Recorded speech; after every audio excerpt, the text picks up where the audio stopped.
Hello, my fellow story seekers. Welcome to Haunting Words. If you found this video, you're probably looking for something to help you drift off to sleep. And I'm here to deliver. But before we begin, take a moment to like this video and subscribe to the channel. Now, get comfy, turn off the lights, and let your mind wander as I take you through tonight's story. It was late in the fall, just as the air began to turn crisp with the hint of winter, when my friends and I decided to visit the old school on the outskirts of town. This wasn't just any abandoned building, it had a reputation for being haunted. People whispered about it in hushed tones, but no one had ever gone in, at least, no one who came back to tell the story. But to us, it was the perfect adventure. The school had been sitting there, untouched for decades, its windows boarded up, its walls cracked and decaying, and its reputation growing with each passing year. Our group was made up of 5 close friends: me, Alex, Kyle, Ben, and Max. We had been inseparable since high school, and despite the eerie rumors surrounding the school, we were all itching for some excitement. I remember the night we made the decision clearly. We had just finished a late-night study session, gathered around a table in our usual spot at the local diner. It was a Friday, and the weekend loomed ahead like an empty canvas. "We need something different this time," Alex had said, stirring his coffee absent-mindedly. "Something with a little thrill." Max, always the more adventurous one, had grinned. "What about the old school on Hollow Hill? I've heard the stories, but nobody has ever had the guts to check it out." I'll admit, I was hesitant at first. The stories about that place were enough to make anyone second-guess their decision. People said they'd heard noises, seen shadows move across the windows, even felt cold spots in the air. But as the evening wore on, the idea started to feel more and more like the perfect challenge. We weren't the kind of group to shy away from an opportunity for a little excitement. Besides, how scary could it really be? We decided to go the following Saturday night. The plan was simple: sneak into the school, explore the halls, take a few photos, and get out. We figured we'd be in and out in an hour or two. Little did we know, that night would change everything. The day of the trip felt ordinary. We went about our usual routines: school, work, hanging out, but the excitement was building. By evening, we had gathered at my houses, packing flashlights, snacks, and a few other essentials for our trip. It was already dark when we loaded up into Alex's old truck. The drive to the school was quiet, the road illuminated only by the dim headlights cutting through the fog that had rolled in. The school loomed in the distance as we approached, its towering, decaying structure barely visible through the mist. As we parked at the edge of the property, the air felt heavy, thick with an unspoken tension. It was hard to ignore the way the wind howled around the building, a noise that seemed to come from nowhere. We stepped out of the truck and gathered near the entrance, where the iron gate stood rusted and barely hanging on its hinges. The gate creaked as we pushed it open, the sound sending an uneasy shiver down my spine. We walked through the overgrown yard, the weeds brushing against our legs, the crunch of fallen leaves underfoot. The building ahead of us was a hulking presence, the windows black and empty, like hollow eyes staring down at us. We had heard the stories, the rumors about the school's dark past, how it had been abandoned suddenly, with no explanation. But standing in front of it, I couldn't shake the feeling that something was wrong. "Are we sure about this?" I asked, looking around at the others. They all nodded, their faces set with determination, but I could see the uncertainty in their eyes too. It was as if we were all waiting for someone to back out, to say this wasn't a good idea. But no one did. We all knew this was at the moment where we would either prove we were brave enough to face whatever was inside, or walk away knowing we had been too scared to find out. We made our way to the front door, which was ajar, a thick layer of dust covering the floor inside. The air felt stale, almost suffocating. "This place has been empty for years," Ben said, pushing the door open wider. "Can't be that bad." Inside, the school was even worse than I had imagined. The floors creaked under our weight, the walls covered in peeling paint, the air thick with the smell of mold.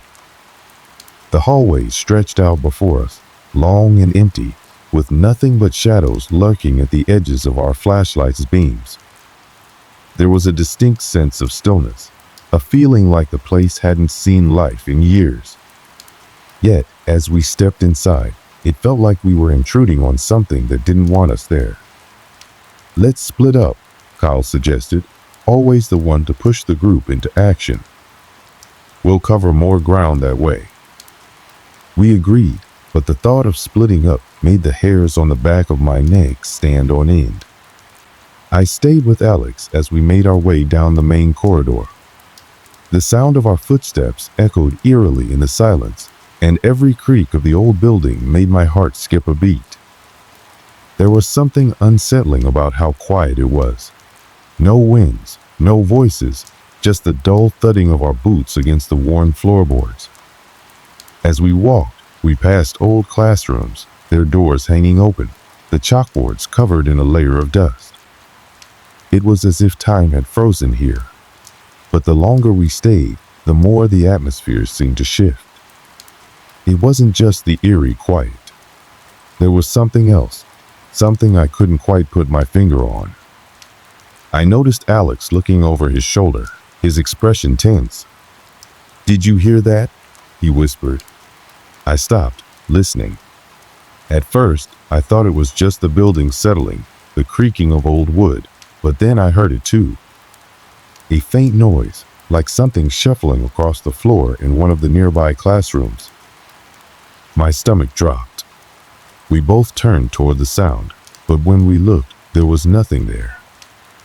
Just an empty hallway stretching out in front of us. "Probably just an animal or something," Alex said, though his voice didn't carry the confidence it usually did. I nodded, though I wasn't sure I believed him. Still, we pressed on, unaware that this was only the beginning of what we would encounter in those abandoned halls. And that's when it happened. As we continued down the hallway, a shadow flickered at the edge of my vision, just out of reach of the flashlight's beam. I froze, my heart pounding in my chest. "Did you see that?" I asked, my voice barely above a whisper. Alex looked at me, his face pale. "Yeah," he said, his voice tight. "Let's go back to the others." We turned, but when we reached the hallway intersection, we realized the building had changed. The rooms, once empty, now looked as though they were filled with movement. Something wasn't right, and the feeling, the heaviness in the air, was growing by the second. We quickly made our way back to the others, but the thought of what was waiting in those dark halls stayed with me long after we left that night. Something had awakened in that old school, something that had been waiting for us. We had only been inside the old school for about 20 minutes when the first sign of something truly wrong made itself known. It was subtle, like a whisper just beyond hearing, but it was enough to send a shiver through my spine and have the hair on the back of my neck standing on end. We had split up, as planned, after Alex suggested it, and I found myself walking down the same corridor with Max. We were supposed to be scouting the east wing of the building, which seemed as good a place as any to explore. The other guys were investigating the gymnasium, the library, and the rooms near the main entrance, leaving us to search the older part of the school that appeared to be in worse condition. Max was already chattering about something, probably a story he'd heard about the school, knowing him, but I wasn't really paying attention. I had stopped listening after a few minutes. My eyes were darting from one dark corner of the hallway to the next, my footsteps too loud against the cracked tile. The silence was unnerving, and every time I tried to shake off the feeling of being watched, it only seemed to intensify. I could hear the distant, hollow thud of footsteps from the others, but that didn't help. The sound felt like it was echoing from somewhere deeper in the building, as if it was following us, waiting for us to make the next move. As we passed a long, cracked window that seemed to stretch on forever, a cold draft of air swept across my face. It was sudden and unexpected, the temperature dropping around us. "It's freezing in here," Max remarked, rubbing his arms. "You feel that?" I nodded, the chill of the air sending a tremor through my bones. "Yeah, it's like the temperature just dropped." The strange thing was, we hadn't passed a broken window or a drafty area. The school was old, sure, but there was no reason for the air to feel this cold. It didn't make sense. The winds had picked up outside, but nothing explained the sharp drop in temperature we just experienced. We continued walking, but I noticed Max had started to slow down. He was glancing at the classrooms we passed, his eyes flicking nervously toward the doorways. "Do you think we should go back to the others?" Max asked, his voice a little shaky. His usual confidence was gone, replaced by a hint of doubt. I shook my head, trying to dismiss the unease that was creeping up on me as well. "No, we'll be fine. We're just overthinking it." But even as I said the words, I wasn't so sure. Something was off. I could feel it, a strange tension in the air that made my chest tighten. The school, with its dilapidated walls and shadow-filled hallways, felt alive in a way I couldn't explain. And whatever it was, it didn't want us there. As we turned a corner, a door at the end of the hallway slammed shut with a violent force. The sound was so loud it made both of us jump, and I could feel my heart thudding painfully in my chest. "Did you hear that?" Max whispered, his eyes wide. He was standing rigid, staring down the hallway toward the closed door. His voice had a slight quiver to it now. I felt my throat tighten as I nodded slowly. "Yeah, I heard it. It came from that room." Max looked back at me, his face pale. "We should check it out, right? I mean, there's no one else here." I took a step forward, my flashlight flicking nervously in my hand. I had hoped to brush off the noise, but now it was clear that something or someone had just made its presence known in that room. And we were the only ones who could investigate. Max followed behind me, though I could tell he wasn't as eager to enter as he tried to make it seem. We moved cautiously toward the door, the sound of our footsteps muted against the thick carpet that covered the hallway floor. The closer we got, the heavier the air seemed to feel. It was as if the building itself was holding its breath, waiting for us to make the next move. When we reached the door, I reached for the handle, hesitating just for a moment. There was no logical reason to be afraid. It was just a door.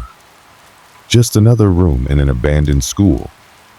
But as I gripped the handle and twisted it, I felt a sudden jolt of cold electricity race up my arm, causing me to gasp and pull my hand away. "Did you feel that?" I asked, staring at my hand. The sensation was unlike anything I had ever experienced, a sharp, almost painful cold that seemed to come from the very core of the building. Max's eyes were wide, and I could see the same unease reflected in his face. "Yeah, let's just get out of here." I shook my head, trying to steady my nerves. "No, we're here to investigate. We can't back down now." Slowly, I tried again. This time, the door opened with a soft creak, and a gust of musty air rushed out to greet us. The room beyond was dark, the only light coming from our flashlights as we cautiously stepped inside. It was a classroom, one of the larger ones, with tall windows covered in grime.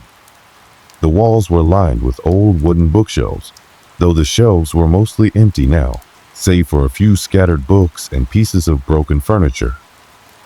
The room had an eerie silence to it, as if it had been waiting for someone to disturb it.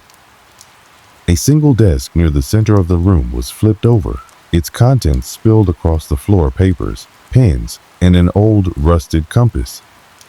As I moved further into the room, something caught my eye, a faint movement in the corner. I turned quickly, but there was nothing there. Just the dim glow of my flashlight illuminating a row of empty desks and chairs. Max was standing at the doorway, his hand still gripping the handle as though ready to bolt at any moment. "I don't like this," he muttered, his voice tense. "We need to go back." Before I could respond, a loud bang came from the back of the room. The sound was sharp and sudden, like something heavy had fallen. We both froze, staring into the darkness beyond our flashlights. "Did you hear that?" Max's voice cracked, barely audible. I nodded slowly, my heart pounding in my chest. The noise had come from the back of the room, behind a row of old cabinets. There was no way something could have fallen on its own, not in this place, not with everything so still. I stepped toward the sound, my feet hesitant as I approached the row of cabinets. The air grew colder the closer I got, and the hairs on the back of my neck stood on end. I could feel the weight of the room pressing down on me, the air thick with a sense of anticipation. I reached for the cabinet door, my fingers trembling as I pulled it open. And that's when I saw it. At first, I thought it was just a trick of the light, but as my flashlight swept across the cabinet, I saw the small, hand-drawn figure crudely scratched into the wood. It was a figure of a person, hunched over, with wide, hollow eyes. The lines were jagged, uneven, and the more I stared at it, the more I felt an overwhelming sense of dread wash over me. Max was behind me now, his breath shallow. "We're leaving," he said firmly, his voice shaking. "This place is messed up." I nodded, my heart racing as I backed away from the cabinet. But just as I turned to leave, the door to the room slammed shut behind us with a deafening bang. My pulse spiked, and Max screamed in terror, his hand desperately trying to turn the handle. "Let us out! Let us out!" he shouted, but the door wouldn't budge. That's when we heard the footsteps.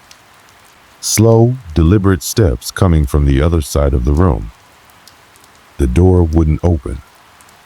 I could feel the pressure building in my chest, my breath coming in short, shallow gasps as I yanked on the handle once again. Nothing. The door remained solid, unyielding, as if something was holding it shut from the other side. I glanced at Max, whose face was pale, his wide eyes darting around the room as though searching for an escape. His hands trembled as he pressed against the door, desperately trying to twist the handle, but it refused to budge. "We need to get out of here," Max shouted, panic in his voice, his breath fogging up in the cold air. He was shaking now, his body tense, ready to bolt at the first opportunity. But there was no chance of escape, not through this door. The footsteps from the other side of the room were growing louder, closer, dragging across the old floorboards in a slow, deliberate rhythm. I felt my stomach drop. There was no one in here with us.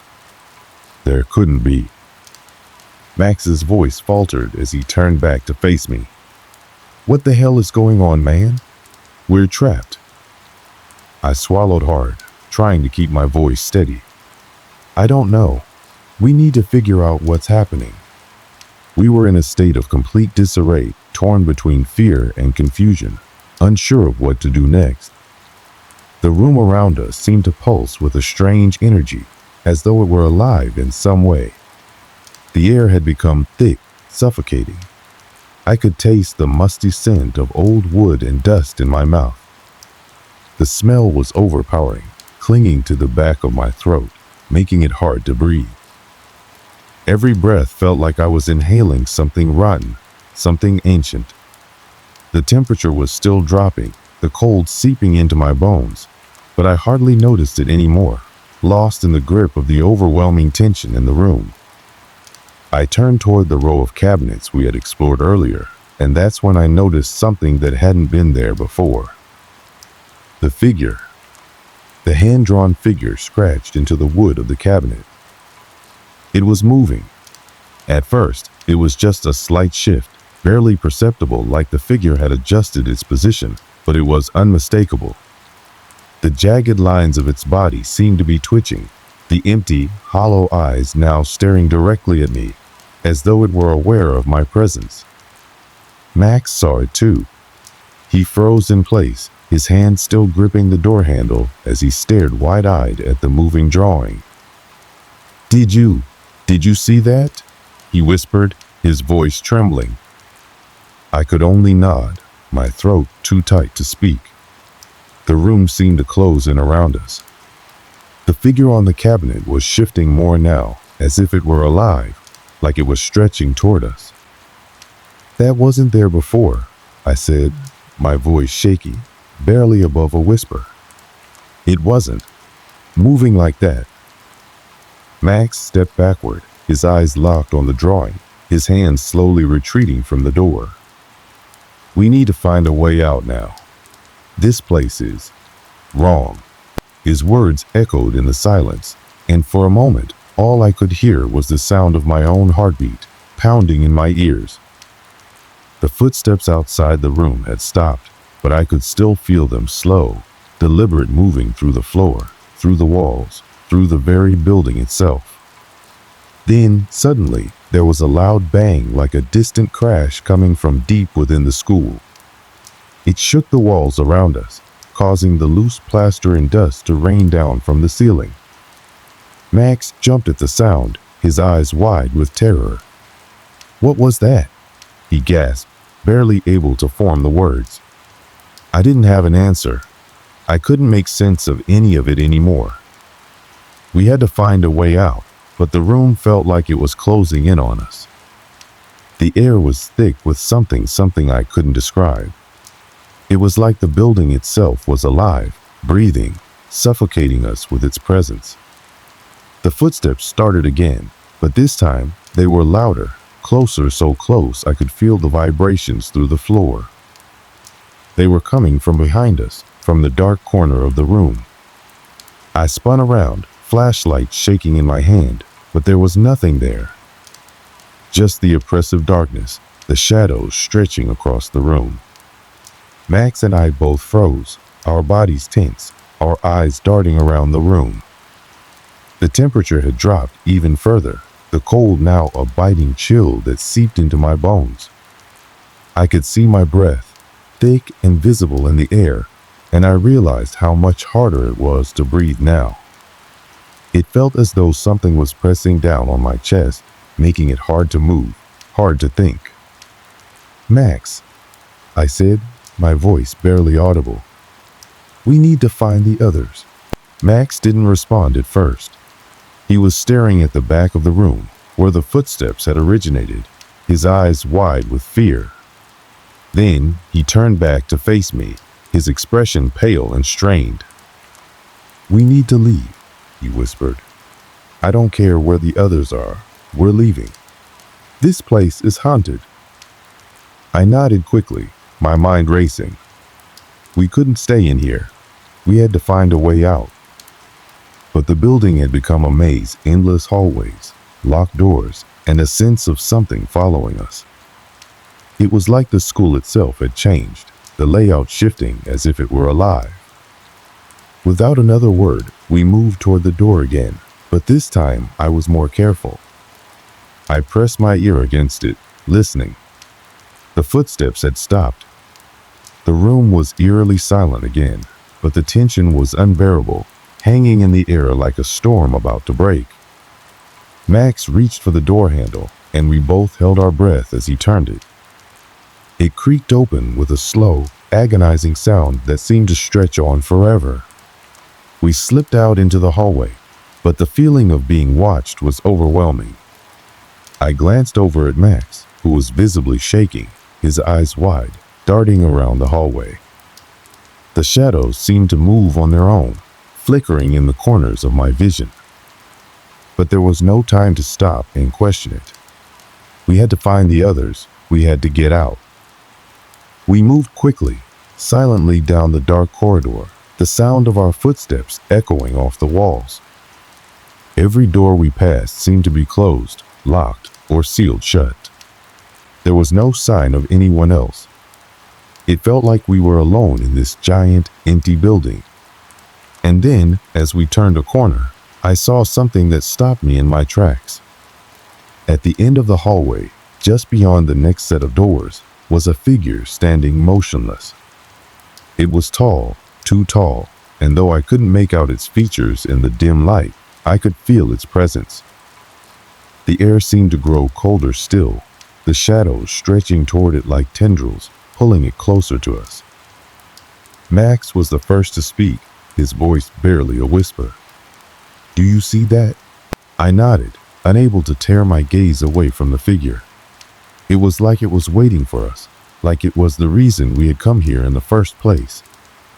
And though we both knew we should turn and run, there was something else, the same pull, the same weight that had been pressing on me since we entered this school. We couldn't escape it. Not anymore. The hallway felt like it was closing in on us. Every step was heavy, the floor beneath our feet creaking with each shift of weight. The figure standing at the far end didn't move, didn't speak. It was just there, silent, still. But the sense of dread that enveloped us, the chilling atmosphere that grew thicker with each passing second, was enough to make my heart pound in my chest. The air had grown colder, sharp and biting, the temperature dropping so quickly that I could feel the skin on my arms break out in goosebumps.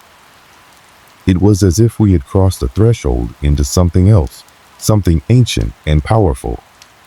Max didn't hesitate. He grabbed my arm and yanked me backward, pulling me away from the hallway. "We need to go. Now." His voice cracked, fear lacing every syllable. He was trembling, his body stiff as he looked over his shoulder, eyes wide with terror. But I couldn't move.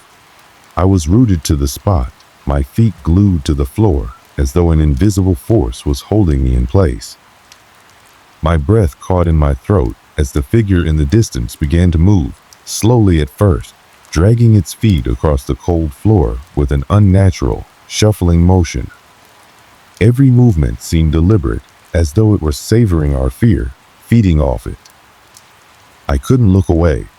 It was like a magnet pulling me in. Max tugged on my arm again, harder this time. "Come on, we have to go now." That was when I heard it, the voice. It was faint at first, like a whisper carried on the wind.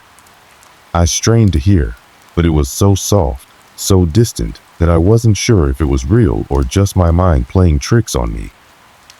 But then it grew louder, clearer, like it was coming from the very walls around us. The words were jagged, broken, like they had been spoken through a haze. "Leave. Go. Now." The voice was raspy, as though it hadn't been used in years, decades, maybe longer. I froze, my heart skipping a beat, the blood draining from my face. Max's grip tightened on my arm, pulling me away, but I could feel the weight of the voice, the urgency in its tone. It wasn't just a warning, it was a command. "Go!" The voice demanded again, this time more forceful. Max was practically dragging me now, his fear evident in every frantic tug. "We need to get the hell out of here now." He was shaking, his voice frantic, but I couldn't tear my eyes away from the figure at the end of the hall. The shadows around it seemed to distort, twisting and shifting like they had a life of their own. The figure had stopped moving, now standing perfectly still, its head turned slightly, as though it was watching us. Watching me. I could feel its eyes on me, the weight of its gaze pressing down on my chest. A cold sweat broke out on the back of my neck as the figure slowly raised its hand, pointing directly at me. The shadows around it stretched toward me, reaching, as if beckoning me to come closer. Max's voice broke through the haze in my mind. "We need to go now." He was panicking, but I couldn't respond. I couldn't look away from the figure. Its face was still hidden in the darkness, but I could feel it. I could feel it watching me, studying me. The temperature continued to drop, the air growing thick and oppressive, like I was drowning in it. Suddenly, the figure moved again, faster this time, gliding toward us with an unnatural speed. I snapped out of my daze, adrenaline surging through my veins, and I stumbled backward. Max was already pulling me in the opposite direction, away from the thing that had begun to close the distance between us. But my legs felt heavy, like they were made of lead. Every step felt like it was dragging me deeper into the nightmare, deeper into whatever hell we had stumbled into. I glanced back one more time. The figure was closer now, its body becoming more defined, its silhouette clearer against the dim light. There was something wrong about it, something wrong in the way it moved. Its limbs were too long, too thin, and the way it glided across the floor made my stomach churn. It wasn't human. It couldn't be. "Don't look back," Max screamed at me, his voice strained and desperate. "We need to move. Now." But I couldn't stop myself. I turned and faced the figure again. Its face, the face I had been avoiding, was now visible. Hollow, black eyes stared back at me, sunken deep into its skull, and its mouth hung open in a grotesque grin that stretched far too wide. There was nothing human about it, not anymore. The thing before us was something else entirely, something old, something that had been trapped in this place for longer than we could possibly understand. I stumbled back, my heart pounding so loudly in my ears that it drowned out everything else. Max had reached the door, but I wasn't sure if I could even move anymore. My body was frozen, my legs unable to take another step, my chest tight with fear. I couldn't breathe, couldn't think. The figure was getting closer, its jagged mouth still open, its body looming ever nearer. The room seemed to spin, the walls bending and warping, the light flickering as though it were about to go out completely. Then the air shifted again, and I felt a sharp, biting cold rush through the hallway, cutting through my clothing and sinking into my skin. The shadows stretched further, reaching out like fingers, wrapping themselves around me. I could feel them tightening, pulling me in, suffocating me. "Run!" Max shouted again, his voice now panicked, wild. He was already halfway through the door, but he wasn't coming back for me. I had seen it in his eyes, the terror, the desperation. He was gone. I turned, finally able to move again, but it was too late. The figure was standing right in front of me now, so close I could smell the decay that clung to its skin. The stench of rot and mildew filled my nose, making me gag. Its eyes, those hollow, black eyes, were locked onto mine, its mouth curling into that twisted, sickening grin. The thing reached out a hand, and I felt its cold fingers brush against my arm. My entire body went numb, like ice had replaced my blood, like I had been frozen from the inside out. The room blurred around me, everything spinning, the walls narrowing as if they were closing in. The shadows wrapped around me like a blanket, suffocating me, crushing me. And then, just as quickly as it had all begun, everything stopped. The shadows vanished. The figure was gone. The hallway was silent. My breath came in ragged gasps as I collapsed to the floor, my legs too weak to hold me up any longer. I could barely make sense of what had just happened, what I had just seen. It was like the world had shifted, like I had been standing on the edge of something terrifying and unknowable, something that had just pulled me in. And now I was left standing in the aftermath, alone, terrified, and unable to understand the nightmare I had just lived through. Max was gone. And whatever that thing was, it hadn't finished with me yet. The silence that followed the encounter was deafening. It was as though the entire building had exhaled, releasing a breath it had been holding for centuries. The temperature had returned to normal, but the weight of what had just happened clung to me like a second skin. My heart was still pounding, but there was no sound, no echo, only the overwhelming sense of emptiness. I sat there on the cold floor, my hands trembling as I tried to steady myself. My breath came in shallow gasps, and every inch of me screamed at me to run, to get out, to never look back. But I couldn't move. My legs wouldn't respond, my body too exhausted, too terrified to even consider standing. I glanced around, trying to piece together what had just happened, what I had just witnessed. The hallway stretched before me, but now it seemed so ordinary, so mundane. It was just a hallway, empty and desolate, nothing more. But I knew what I had seen. I knew the thing that had stood in front of me, the shadows that had wrapped around me like a vice, weren't a figment of my imagination. They had been real, and whatever they were still here, lingering just beyond my reach. Max was gone. I couldn't remember the last time I had seen him. When he'd shouted for me to run, I had frozen, unable to move, unable to comprehend the situation. By the time I had snapped out of my daze, he had already disappeared into the darkness.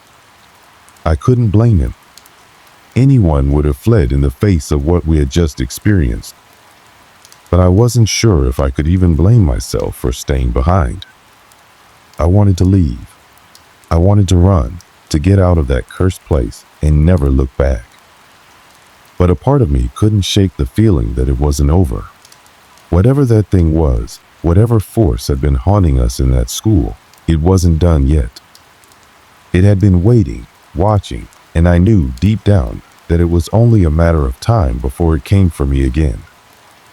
The door at the end of the hall was ajar, a faint light spilling out from the other side. It beckoned to me, offering an escape, but I couldn't bring myself to walk toward it. Every instinct in my body screamed for me to stay hidden, to wait for whatever was coming next.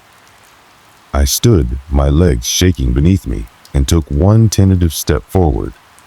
The door creaked as I approached, the sound breaking the stillness in a way that made my skin crawl. With each step, the air grew heavier, thick with the scent of decay and old wood. It felt like the building itself was alive, watching me, waiting for me to make my next move. I reached the door and paused, my hand hovering over the handle. I didn't know what to expect on the other side, but I knew I had to keep moving. There was no other choice. I couldn't stay here forever. With a deep breath, I turned the handle and pushed the door open. The room beyond was empty, desolate, just like the rest of the school. But as I stepped inside, I felt a shift in the air, a pressure that made it hard to breathe. My eyes scanned the room, searching for any sign of movement, any hint of danger. But it was still, too still. The shadows seemed deeper here, more intense, as if they were alive, reaching out to drag me into their darkness. I took another step forward, then another, my feet moving almost instinctively as I moved toward the far corner of the room. It felt wrong, but I couldn't explain why. There was something off about the space, like it was waiting for something, waiting for me to uncover whatever secret it was hiding. Then I saw it. The old desk, half hidden behind a stack of broken chairs. A dark stain marred the surface, and there was something scratched into the wood, a name, a series of letters carved deep into the surface. I stepped closer, the hairs on the back of my neck standing up as I read the name aloud, the words escaping my lips before I could stop them. Max! The room seemed to close in on me as the reality of what I had just said sank in. The name wasn't just some random word. It was a sign, a connection to what had happened to Max. He had been here, hadn't he? He had seen this place, touched these walls, just like I had. And now, his name was here, etched into the very fabric of this place. I stumbled back, my mind racing as I tried to piece together the connection between this room and the encounter we had just had. The room had to hold the answers, didn't it? It had to explain why we had been drawn to this place, why we were now trapped in the grip of something far beyond our understanding. But before I could process any more of it, the shadows in the room shifted. I wasn't imagining it. They were moving, curling, and twisting like they had a life of their own. The cold air intensified, wrapping around me like a choking embrace, and I realized, with a sinking feeling in my stomach, that whatever had been following us wasn't just something we had seen, it was a part of this place. It had always been here, lurking beneath the surface, and it was still waiting for us to make a mistake, to get too close. I ran. I didn't think. I didn't hesitate. I turned and bolted for the door, my legs moving faster than they ever had before, my heart racing in my chest. The door slammed shut behind me as I stumbled into the hallway, gasping for air. I didn't stop running until I reached the exit. The cold night air hit me like a slap in the face as I burst outside, into the safety of the open sky. But even as I stepped into the freedom of the night, I couldn't shake the feeling that I was being watched. I turned around, but the school was empty. No shadows, no figures. Only the silence of the night. Max was still gone, and the mystery of the school remained unsolved. The fear, the unease, still lingered in the pit of my stomach, but I knew one thing for sure. The school, whatever dark force had claimed it, hadn't finished with us yet. It was just biding its time, waiting for its next victim. Waiting for the next foolish person to stumble into its grasp. I didn't know how to explain what had happened. I didn't know if Max had made it out or if he was still trapped somewhere inside those walls. The questions would linger, unanswered, like a shadow that would never fade. All I knew was that I would never go back. Not for anything. And whatever was in that school would never leave me. It would always be a part of me, lingering in the back of my mind, whispering its cold, twisted secrets every time I closed my eyes. It's strange how silence can sometimes be the loudest thing in the room. Even after I had escaped the school, the stillness that surrounded me that night felt deafening. I kept looking over my shoulder, half expecting something or someone to be following me. But there was nothing. Only the quiet hum of the world around me, as though the nightmare I had just lived through had never even happened. The days that followed were a blur. I couldn't shake the feeling of that place, the school that had once seemed like nothing more than an abandoned relic of the past. Now, it haunted me. Every time I closed my eyes, I saw the shadows, felt their coldness. The feeling of being watched never left me, not even in the safety of my own home. No matter how hard I tried to tell myself it was over, my mind refused to accept it. I had escaped physically, yes, but something had followed me. Something that I couldn't explain, nor did I dare try. Max's disappearance weighed on me heavily.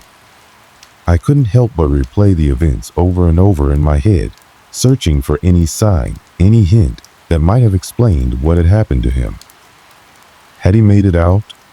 Was he still trapped in that school, somewhere in the dark, somewhere where I couldn't reach him? I could only imagine what he had faced after we were separated. The thought made my stomach churn, but the truth was, I had no answers. The police had never found any trace of him. They'd combed the area, searched the school grounds, but there was nothing.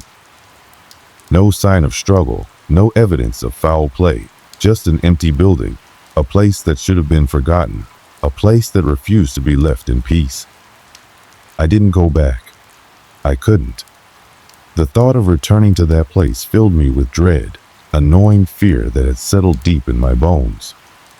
I had to convince myself that I would never go back, that school was no longer a part of my world.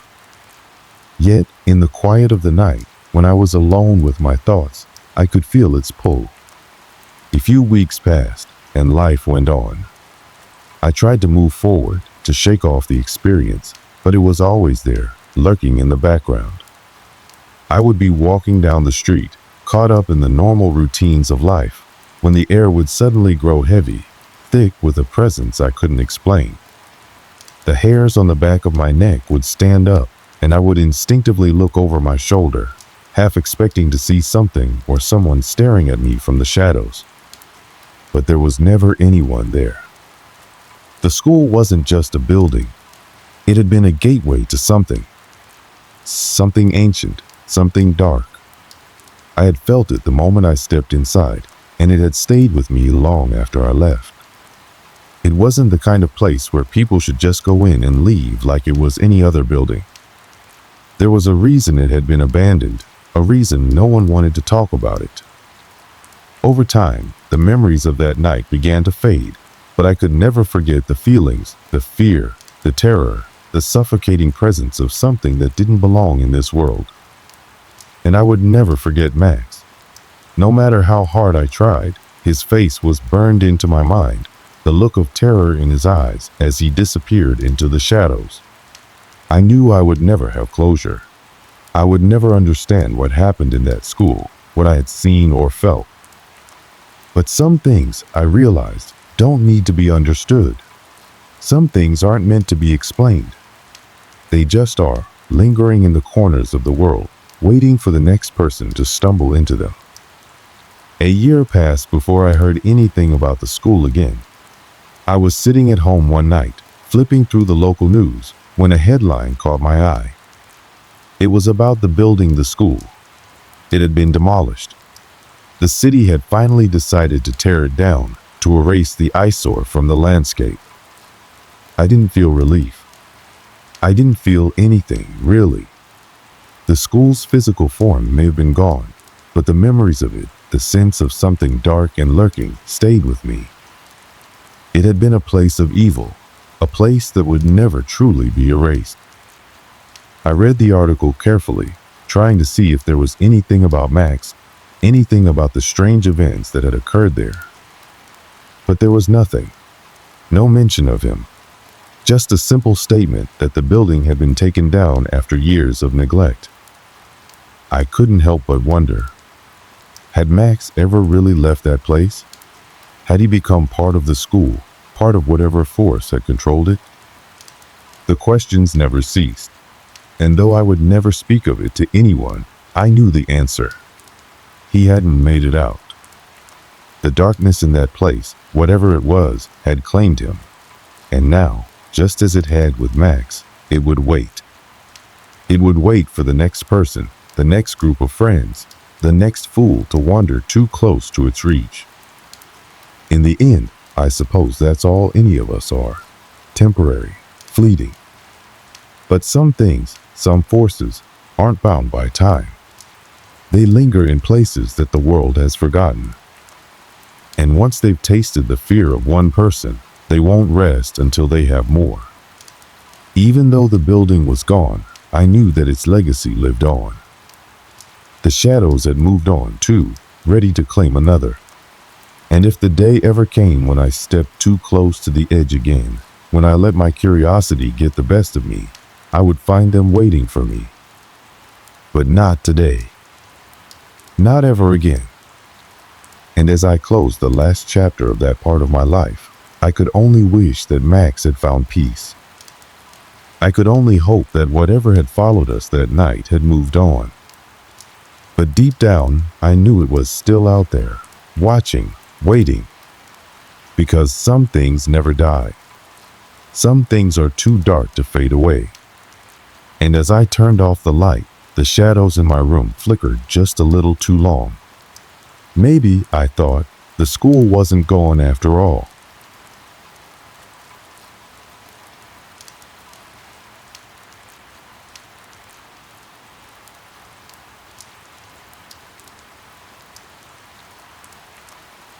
It was the dead of night when I first started working the night shift at that convenience store. I was looking for something simple to get me through the nights, something low stress. I was in my mid-20s, just starting to learn that life had a way of pushing you into places you didn't expect. The job seemed easy enough, stacking shelves, ringing up customers, cleaning up spills, routine stuff that didn't require much thought. I never expected that working that shift would be the beginning of something much darker. The store sat in a sleepy corner of the neighborhood, tucked away just off the main road. A little out of place in a city full of fast-paced hustle. On most nights, the streets were empty. Cars zoomed by here and there, their headlights briefly casting shadows across the parking lot. The store, with its fluorescent lights buzzing overhead, seemed like an odd little island in the quiet sea of the night. It was a bit run down, but it wasn't unusual. The shelves were stocked with the usual snacks, canned goods, and cheap beer. A few racks of odd trinkets that were never bought. You could see the same faces coming in night after night, picking up the same items, a pack of cigarettes, a bottle of soda, a lottery ticket. It was monotonous. There was something oddly comforting about it, though. The predictability, the silence, the fact that the store barely saw any action past midnight. I worked alone. No one else had the stamina for the graveyard shift, and I didn't mind. It was quiet enough for me to get lost in my own thoughts while ringing up the occasional late-night customer. I had gotten used to the rhythm of the job. Most of the time, the customers were people I'd seen before. Regulars, some of whom didn't say much, but always seemed to be in a hurry. The ones who would glance at their watches as they grabbed what they needed, always trying to be in and out as quickly as possible. Then, there were the ones who lingered, took their time picking out snacks, sometimes even starting conversations, though the small talk never lasted long. One of the regulars was an older guy named Jerry. He came in every night at around 2 a.m., always asking for the same brand of cigarettes and the same 2 cans of cheap beer. He didn't talk much, just nodded as he paid. Sometimes, if I was lucky, he'd give me a small smile before heading out into the night. The other regulars were mostly just as uneventful people you could almost set your watch by. But even with the predictable faces, something about working alone in the small, dimly lit store always made me feel off. It wasn't anything I could put my finger on at first, just a feeling that crawled up the back of my neck whenever the clock struck midnight. The store was never quite as empty as it seemed. I would stand behind the counter, staring out through the glass doors, my eyes adjusting to the darkened lot, watching for any sign of movement. Every now and then, I'd catch a glimpse of someone walking by someone who never came inside. It was strange. They would be walking at a slow pace, as if they were in no rush, but they never looked at the store. Not even once. And yet, I would see them again the next night, walking in the same place at the same hour. But they never entered the store. They never even seemed to acknowledge it was there. The first few weeks went by without anything truly unsettling happening. I kept to my routine, stocking the shelves, cleaning up, and ringing up the odd customer. But the strange feeling never left. If anything, it grew. The more I worked those late hours, the more I started to notice small things. Details I hadn't paid attention to at first. The weird way the overhead lights flickered every so often, casting odd shadows across the aisles. The strange buzzing sound coming from the soda machine that no one had ever been able to fix. The feeling that someone was always standing just out of sight, waiting. But when I turned around, no one was there. It wasn't until one night around a month into my shift that things started to shift from weird to unsettling. I had just finished restocking the candy aisle and was heading back behind the counter to check the register when I noticed something odd. There was a woman standing outside, right at the edge of the parking lot. She wasn't moving, just staring at the store. I didn't think much of it at first. Maybe she was waiting for a ride.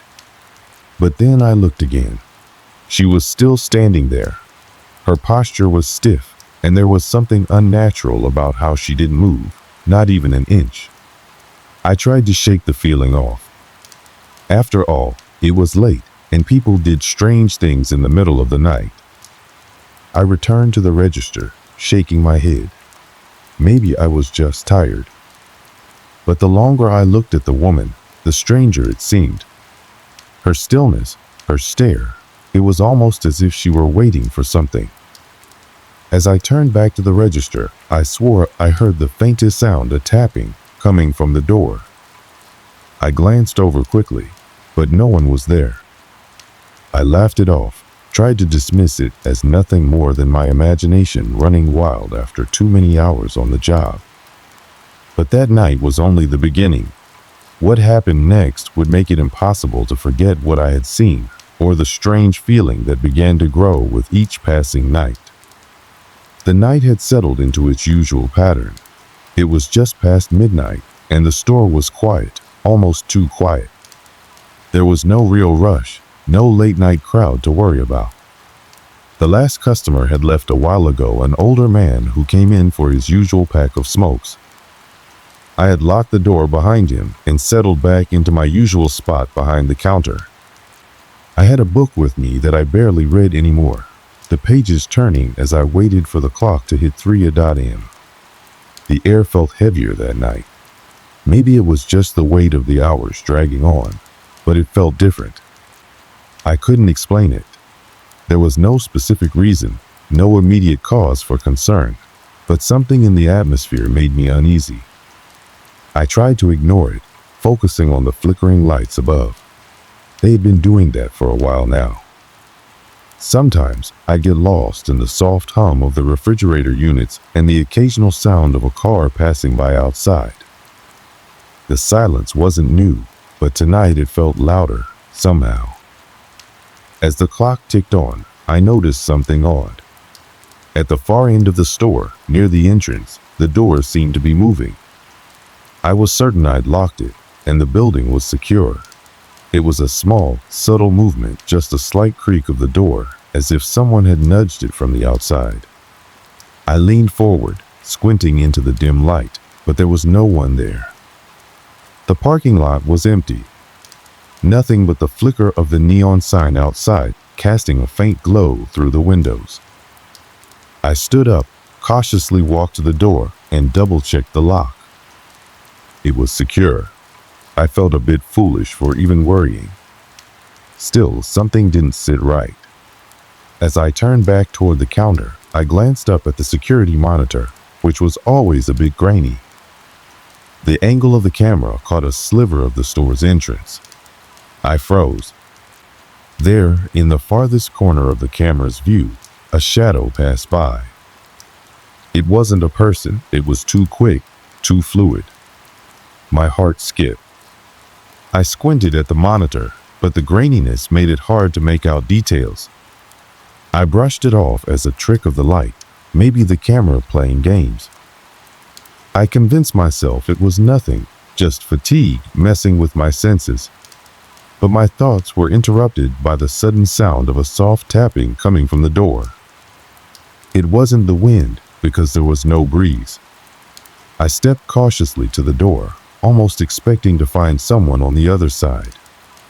I peered through the small window, but there was no one there, nothing but the empty parking lot, illuminated by the harsh white lights. The tapping stopped as soon as I reached the door. I pulled it open slightly and stepped outside.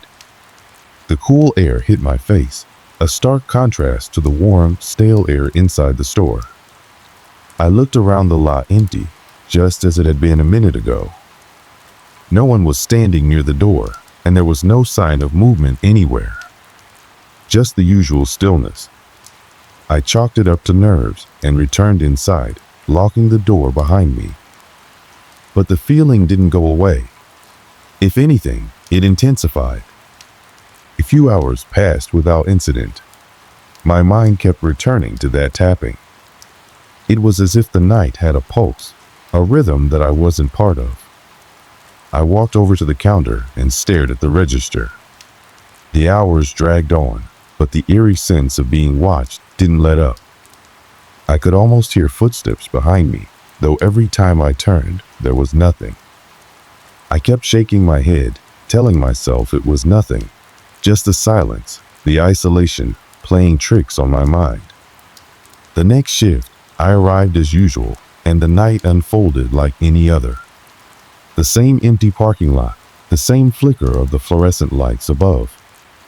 But then, around 1 a.m., something happened that made my skin crawl. A customer walked in.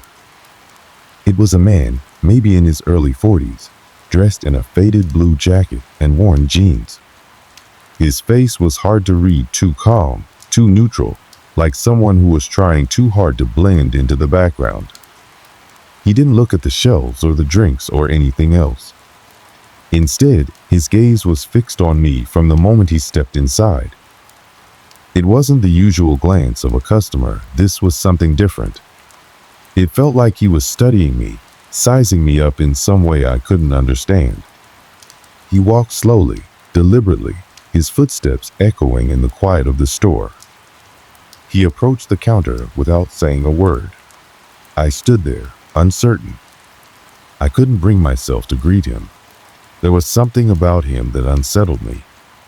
He leaned against the counter, his gaze never leaving me. I could feel the weight of his stare, like he was looking right through me. Finally, after what felt like an eternity, he spoke in a low, almost monotone voice. "Is it cold out there tonight?" I blinked, taken aback. Most customers didn't even acknowledge the weather unless they were trying to make small talk. But this guy? It felt forced, unnatural. He didn't care about the cold, he was asking just to break the silence. I nodded slowly. "Yeah, it's chilly. Not too bad though." His lips twitched into something that could almost be called a smile, but it didn't reach his eyes. He was still staring at me, as if waiting for something. I tried to focus on his request. He asked for a pack of cigarettes, and as I reached for them, I noticed something strange. His hands were trembling, ever so slightly. It wasn't the kind of tremor from cold, it was like nervous energy, a restless anticipation that I couldn't explain. It was unsettling, and I found myself trying not to stare. I rang him up quickly, but his gaze never left me. He paid in cash, slid the bills across the counter slowly, as if he had all the time in the world. When I handed him his change, our fingers brushed for a moment, and I froze. The touch felt off. His skin was cold, colder than it should have been for a man who had just walked in from outside.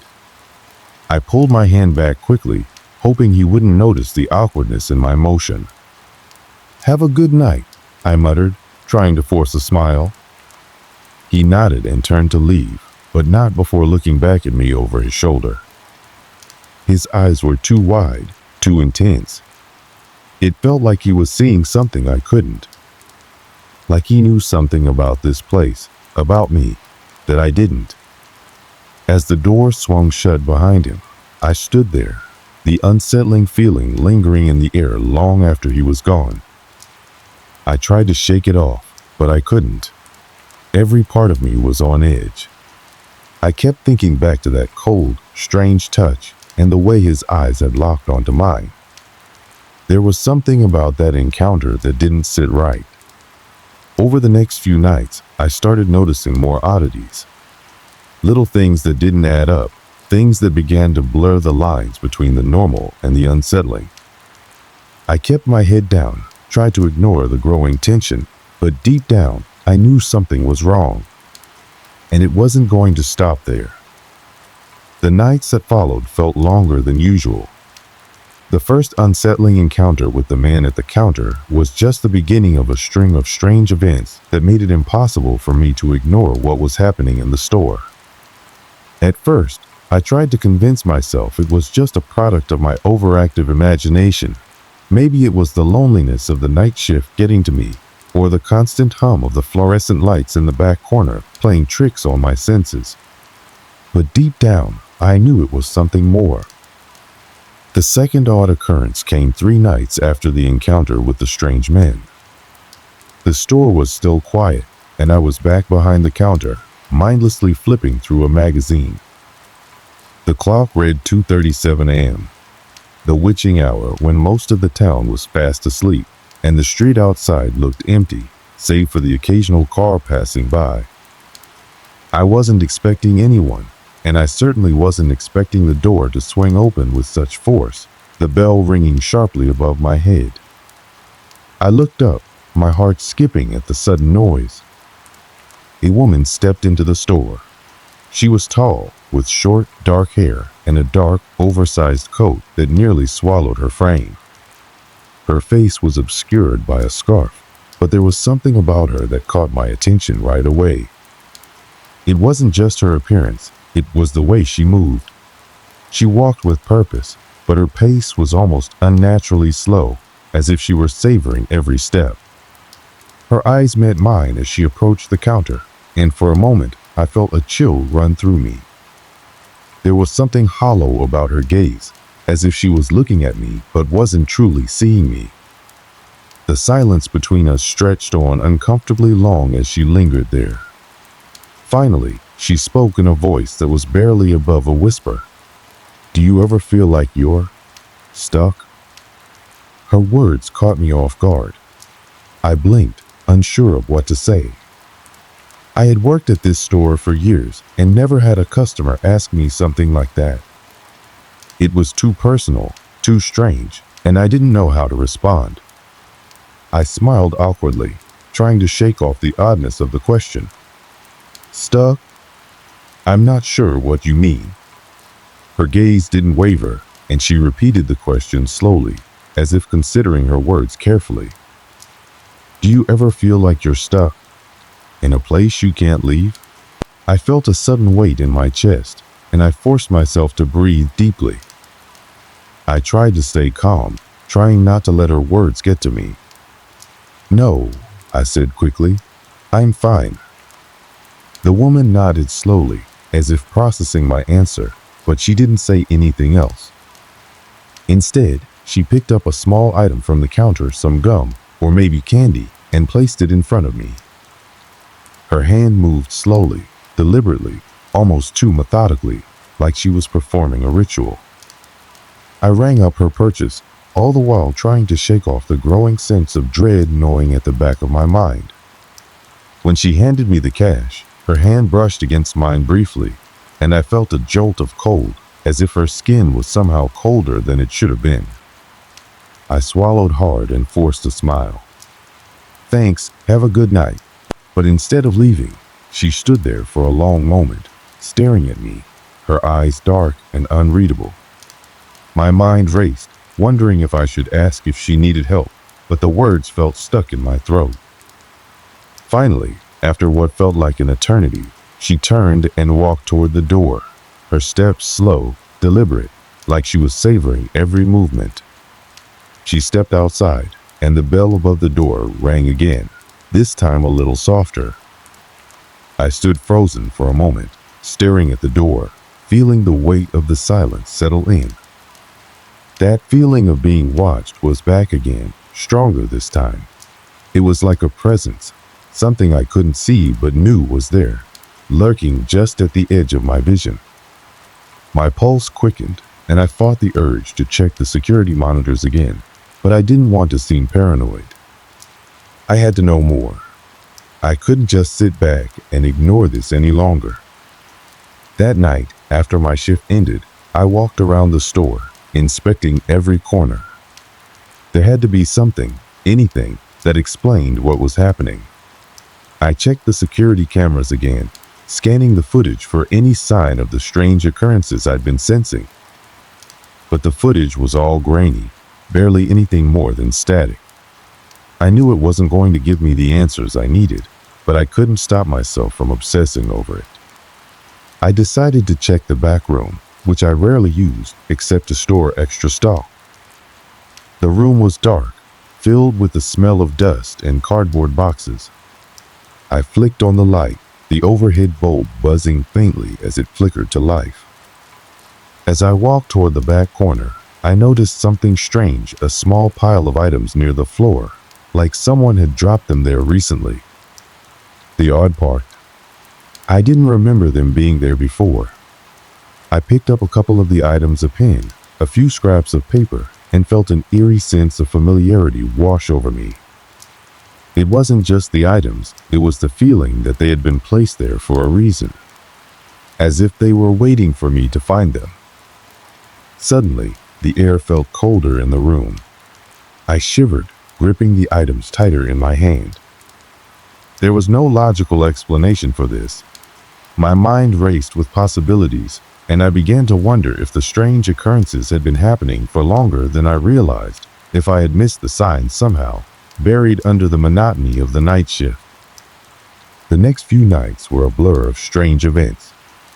The tap on the window, the flickering of the lights, the strange sounds coming from the back storage room, footsteps that echoed even when no one was there. One night, I was in the middle of stocking shelves when I heard something, a faint scratching noise from the back room.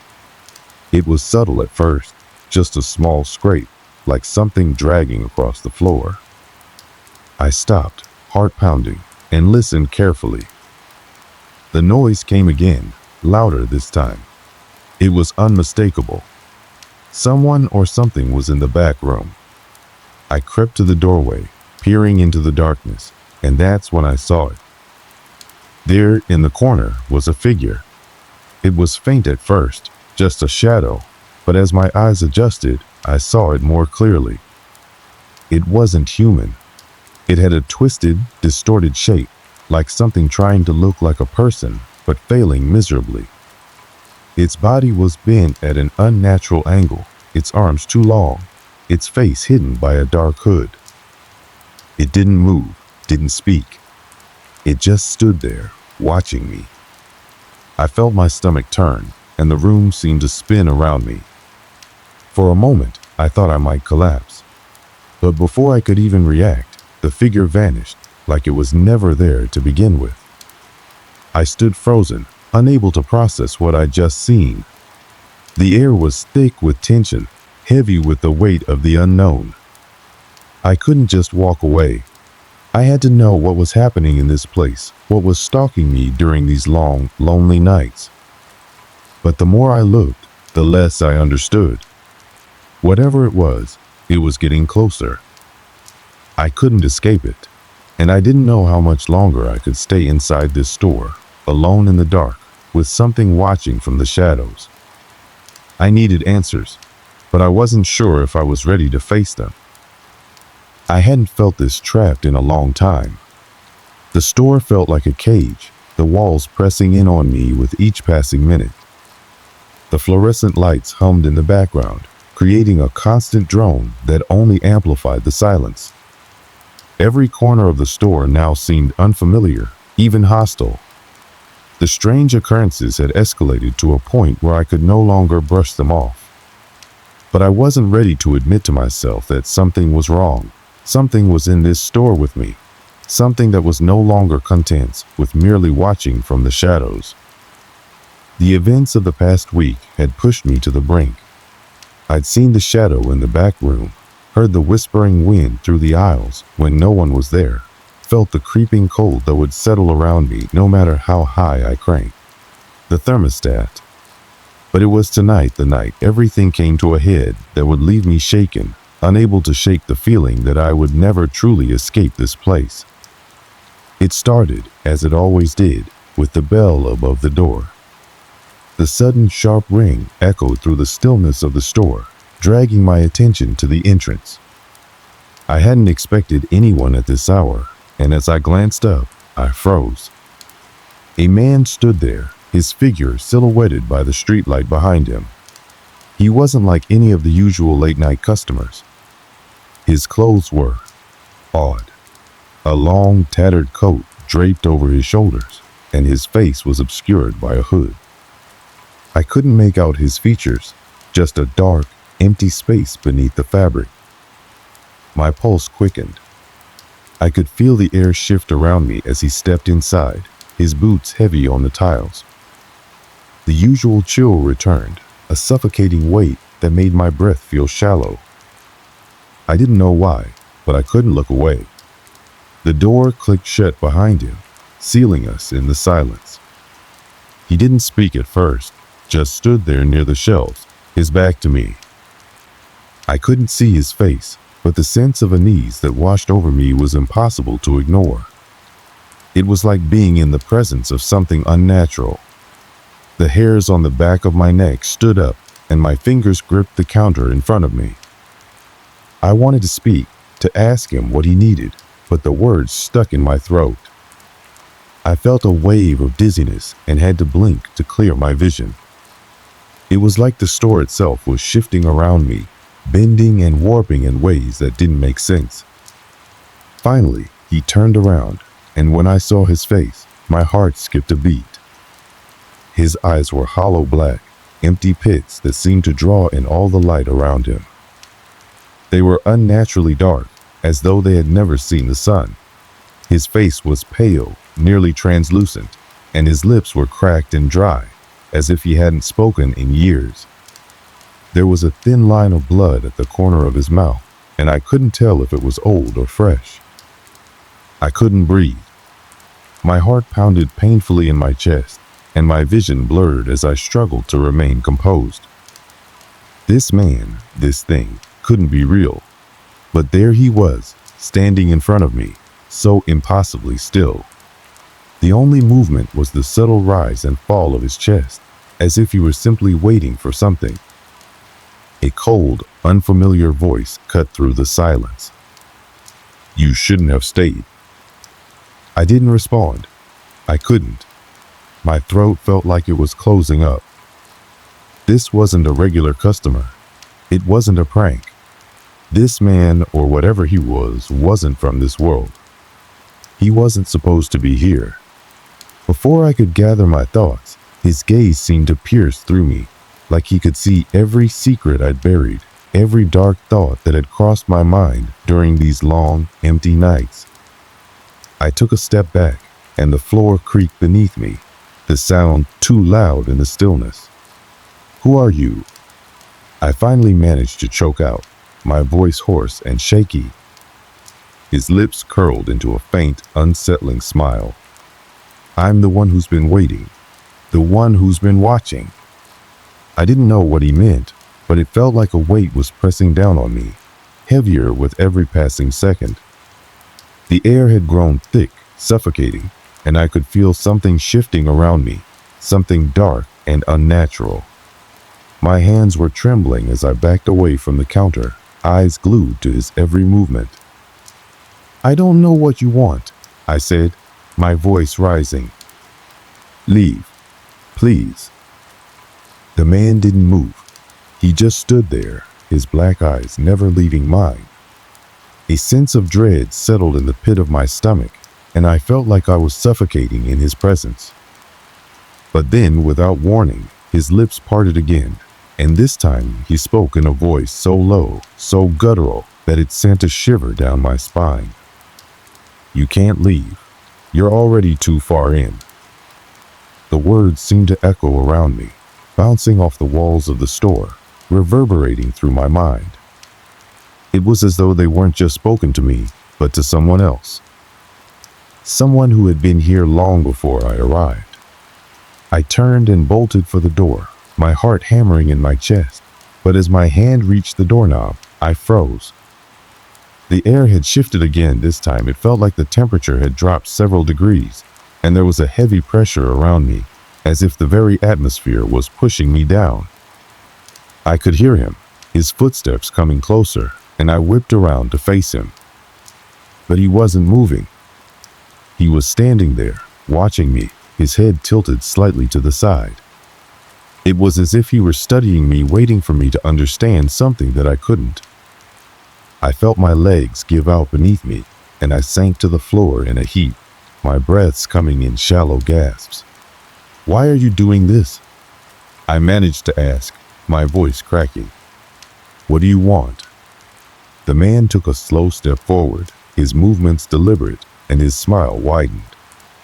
It was a grotesque thing, twisting his pale face into something almost unrecognizable. "I don't want anything. You're the one who wanted this. You opened the door." I couldn't breathe. My chest felt tight, and my heart raced faster, almost painfully so. Sweat trickled down my forehead as I looked around the store, but everything seemed wrong. The shelves, the aisles, the entire place was warping, shifting. I wasn't sure if I was imagining it, but it felt as though the store itself was moving, bending in on itself. Then there was a sound, a low, rumbling noise that seemed to come from below the ground. I glanced toward the floor, and that's when I saw it. The cracks. They started as thin, hairline fractures in the tile beneath my feet, but they quickly spread, widening into jagged lines. The ground itself seemed to tremble, the whole store vibrating as if something was trying to break through. The man's smile never faltered. He took another step forward, his face now mere inches from mine. His breath was cold, colder than anything I had ever felt in my life, and I could feel the frost creeping up my skin, spreading like ice. "You wanted to stay," he whispered, his voice now an eerie rasp. "Now you'll stay forever." And then the world went black. When I came to, the store was silent. The cracks in the floor had vanished. The man was gone, and the air was still. But I couldn't shake the feeling that something had shifted, that something dark and twisted was now part of this place, and part of me. I didn't know what I had just experienced. Was it a nightmare? Had I lost my mind? I didn't know, but I knew one thing for certain. I couldn't stay here any longer. The night shift was over for me. But as I turned to leave, I saw something in the reflection of the glass door, a shadow, just out of the corner of my eye. It was him. And he was watching me. I stumbled out of the store, my mind reeling, my body trembling. I could barely comprehend what had just happened, but the weight of it pressed down on me with every step. The door slammed shut behind me with a finality that echoed in my chest. I didn't dare look back. My heart hammered in my chest, and the cold night air felt like a slap to my face, a stark contrast to the suffocating chill inside the store. But even as I breathed in the fresh air, my skin still tingled from the lingering touch of the cold that had settled inside me, the frost creeping up my spine. The man, the thing, I could still feel his presence, like an invisible hand gripping my shoulder, never letting go. I couldn't explain what had happened, but I knew I couldn't go back. The store, the shadows, the whispers, they were all tied to that place now, and I wasn't sure how deep it ran, how far it reached. I walked faster, my feet moving on autopilot, just desperate to put distance between myself and the nightmare I had lived through. The streets were quiet at this hour, the faint hum of streetlights my only company as I made my way down the sidewalk, my mind fogged with confusion and fear. The man's voice, the way he'd spoken to me, "You wanted to stay." Those words played on a loop in my head. Had I really opened the door to whatever this was? What did he mean by that? How had we become a part of something like this? My thoughts were scattered, and the only thing I knew for sure was that I couldn't go back to that store. I couldn't face it again, not after what I'd seen, after what had happened there. But even as I told myself that, a part of me, just a small, sick part of me, wondered what would happen if I did. What would happen if I went back and tried to figure it out, to confront whatever it was that had taken hold of that place? I shook my head. That wasn't an option. I had to get away. I had to leave it all behind. The thoughts, the fear, the creeping sense of being watched, it was all too much. When I finally reached my apartment, I didn't even bother to take off my shoes before I collapsed onto the couch. I didn't want to sleep, but I couldn't sleep. Not after everything that had happened. But my body was exhausted, and the adrenaline that had been pumping through my veins was beginning to wear off. I leaned my head back against the cushions and closed my eyes, hoping for some semblance of peace. But as I drifted into a fitful sleep, I couldn't shake the feeling that I wasn't truly alone. The shadows in the corners of my room seemed to move with a mind of their own. The creak of the floorboards beneath my feet felt like it was being echoed from the other side of the apartment. I opened my eyes, half expecting to see something standing in the doorway, but nothing was there. I was alone, or at least, that's what I tried to tell myself. But the fear never fully went away. It lingered in the back of my mind, gnawing at me, reminding me of what had happened. I couldn't shake the feeling that something had followed me, that whatever was in that store had crossed the threshold into my life. The next morning, I called out sick from work. I couldn't bring myself to step foot near that store again, even in the light of day. I didn't know what to tell my boss. Did I even want to go back there? To that place where things weren't quite right? No, I couldn't. I wasn't sure if it was the strange man I'd seen or the way the air had shifted inside, but something about that place had been corrupted, and I wasn't ready to face whatever that was. So I stayed home, my mind racing, trying to make sense of everything. I couldn't focus on anything, couldn't watch TV, couldn't read, couldn't do anything that didn't lead me back to that night. It was all I could think about. Every time I closed my eyes, I saw his face, his hollow eyes staring at me, and I could hear his voice in my head. You opened the door. Days passed. I avoided the store, avoided that part of town altogether. I tried to go on with my life, but the fear followed me everywhere. It was in my dreams, in the sound of the wind outside my window at night. I even found myself double-checking the locks on my apartment door, making sure everything was secure, though I knew deep down that it wouldn't matter. Nothing would stop what had started. But one evening, a week later, I had to go back. I couldn't avoid it forever. I had to make sure it wasn't just some bad dream, some warped hallucination from the stress of the night shifts. I told myself I'd only go in for a moment, just to check, just to see if anything had changed. Maybe I'd find an answer, maybe some sense of closure. I wasn't ready for what I walked into. The store was quiet, just as it had always been, but something was wrong. The air felt thick, oppressive, as though the space itself was holding its breath.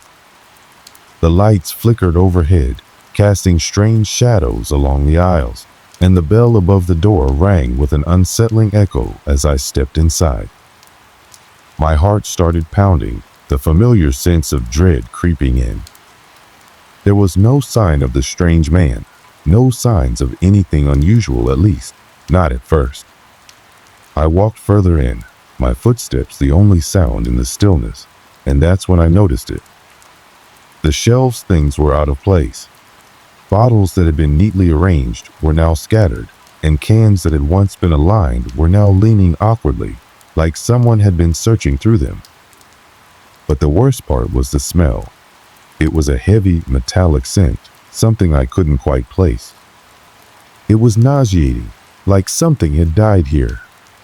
I tried to shake it off, to tell myself it was just my nerves, but something in the air made it impossible to ignore. My eyes scanned the store, but I couldn't see anything that explained it. I walked toward the back, toward the stockroom, where the strange things had started. The door was slightly ajar, and I hesitated before pushing it open. The moment I stepped inside, I knew something was wrong. The space was cold, colder than it should have been, and the familiar hum of the fridge was absent.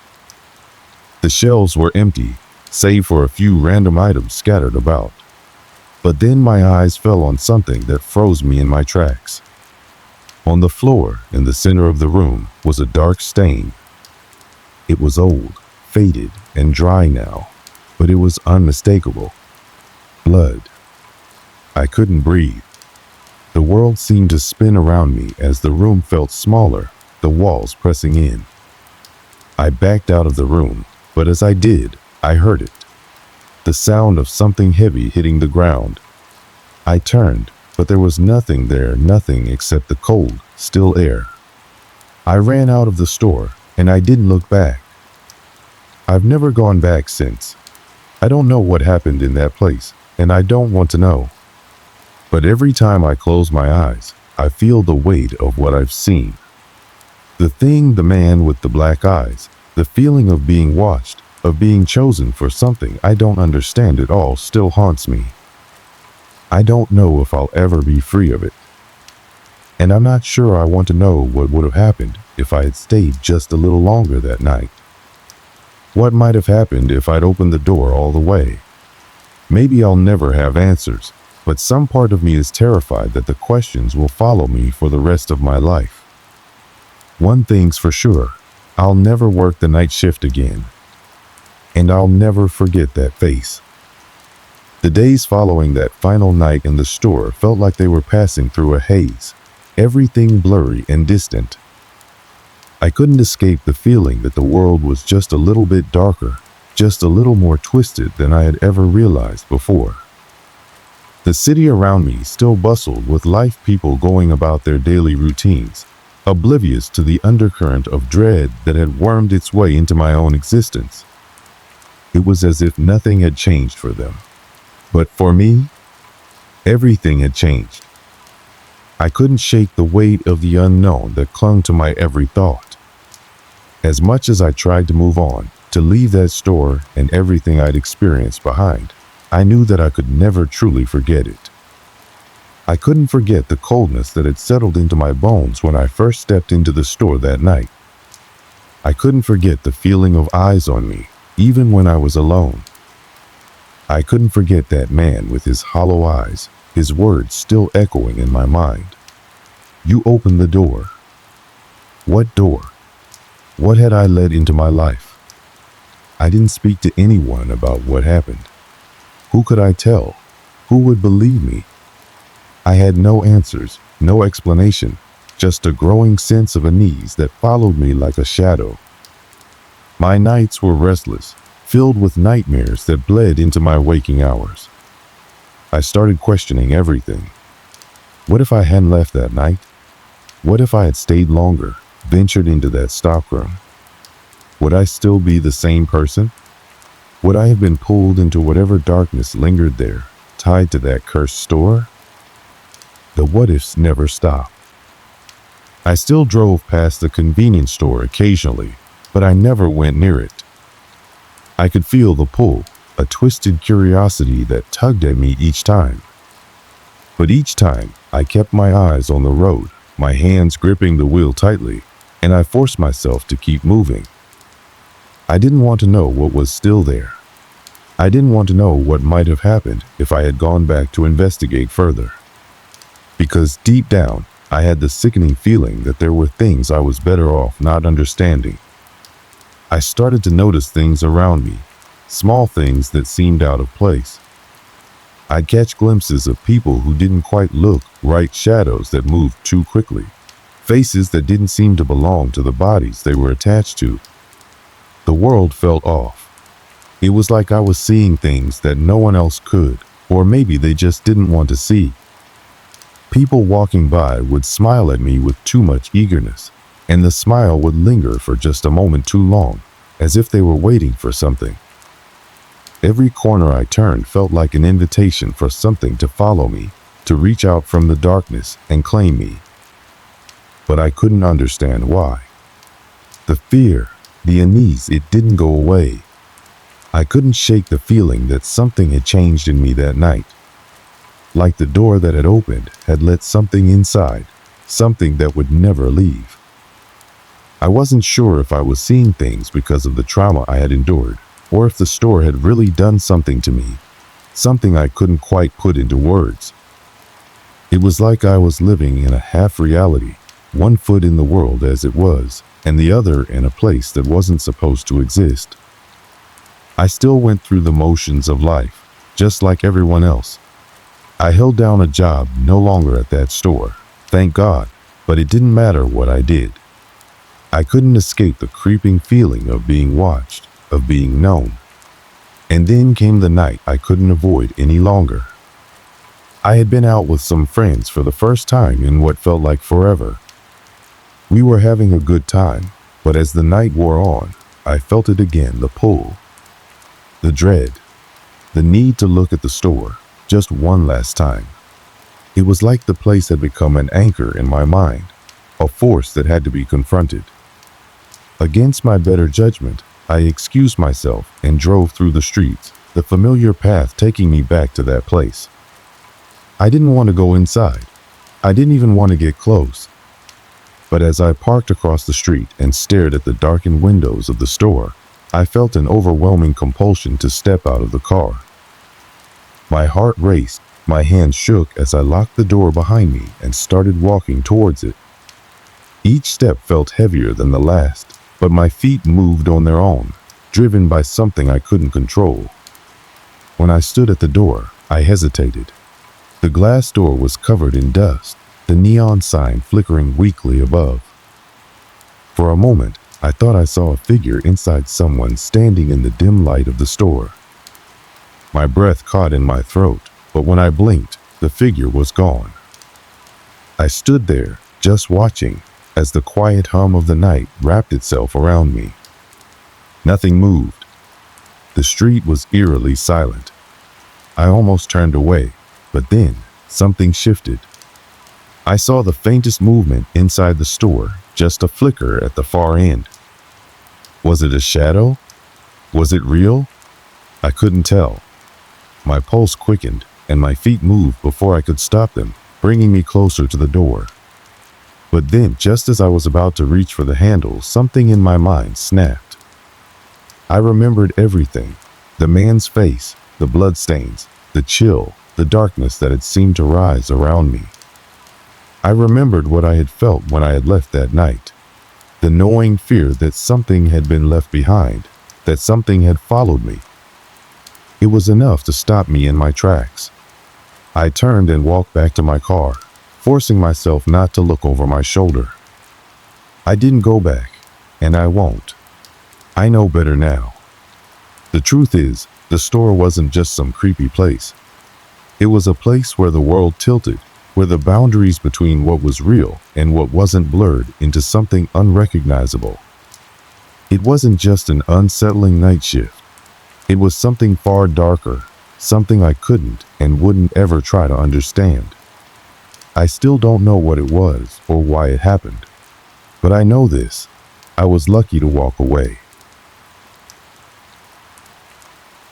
It was a few years ago when I moved into that apartment, a small, quiet building located on the outskirts of town, far enough from the busy streets to feel like a retreat, but close enough to the city for convenience. I had just wrapped up a long, tiring period in my life, too much work, too many things weighing me down, and this new apartment was meant to be a fresh start. A place for peace, maybe even a bit of solitude, a space to unwind. It was just me. I didn't have much to bring with me, barely enough furniture to fill the place, but that was all I needed. I wanted to start slow, take it one day at a time. The first time I saw the apartment, I thought it was perfect. Clean, freshly painted walls and windows that let in just the right amount of sunlight. The building itself was old, maybe too old for some, but to me, it had character. I loved the feeling of living in a place with a history, even if I didn't know what that history was. There was a small hallway leading to my door, and a set of stairs that creaked as I walked up to the third floor. The hallway was dimly lit, but that added to the charm. It was almost like stepping into a different time. I remember the landlord, an older gentleman who gave me the key and told me the basics of living there. He seemed friendly, though maybe a little too eager to get me to move in. I thought nothing of it at the time. He explained that the building was mostly quiet, with only a few tenants. Some were long-term residents, others more transient, but all kept to themselves. That sounded ideal to me. After months of dealing with noisy neighbors and city traffic, peace was all I wanted. My routine was simple in those first few days. I'd get up in the morning, get dressed, and head out to work. After work, I'd come back, make dinner, and relax in front of the TV or read a book. There was something comforting about the simplicity of it all. No distractions, just the quiet hum of life moving forward. The apartment had its quirks, those little noises that come with an old building settling. I heard the occasional sound of pipes creaking or the floorboards shifting under my feet. But those were normal, right? The kind of things you ignore after a while. The hum of a refrigerator, the distant sound of someone's footsteps in the hall. It wasn't anything strange at first. It was all so ordinary, just like any other place. But then something started to feel off. I couldn't pinpoint it at first. It was subtle. It wasn't the noises or the odd creaks. No, it was something deeper, something more unsettling.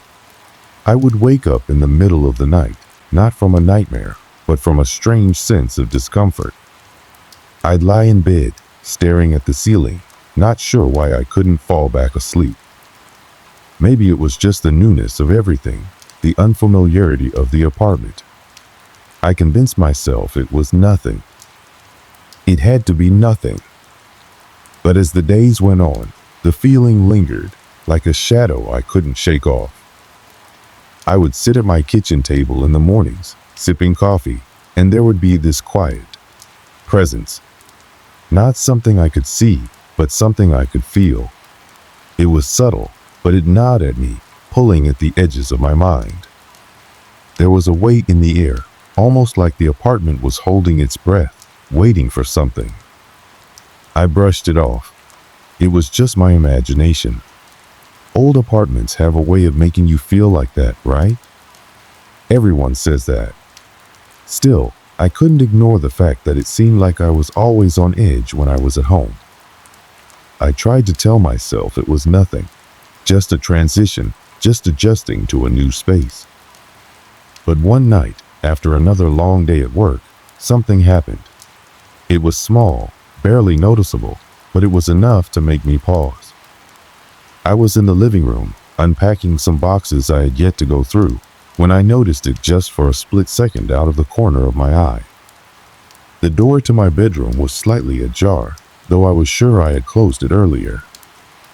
I didn't think much of it at first, but when I stood up to close the door, I heard something. A faint tapping. Barely audible, but there. It wasn't a knock on the door, but something else, like fingers gently tapping against the wood, steady and rhythmic. My heart skipped a beat. I stood frozen for a moment, trying to tell myself it was just the house settling. But it wasn't. I could feel it. Whatever was making that sound wasn't normal. I walked over to the door and opened it fully, but there was nothing there. Just the dim light of the bedroom, casting long shadows across the floor. I took a deep breath, forcing myself to calm down. It was just the winds, or a pipe, or something. Nothing more. I closed the door again, and this time I locked it. I told myself I was being silly, but the feeling lingered. It didn't go away. That night, as I lay in bed, trying to fall asleep, I kept hearing that faint tapping in my mind. It was like the sound was following me, even when I couldn't hear it. It gnawed at me, kept me awake, and I wondered if I had made a mistake moving into this place. I tried to forget it, but the uneasy feeling stuck with me. The apartment felt different now. There was something about it I couldn't explain, something that didn't belong. It was a slow burn, this feeling. Not immediate, not obvious, but it crept in like a fog.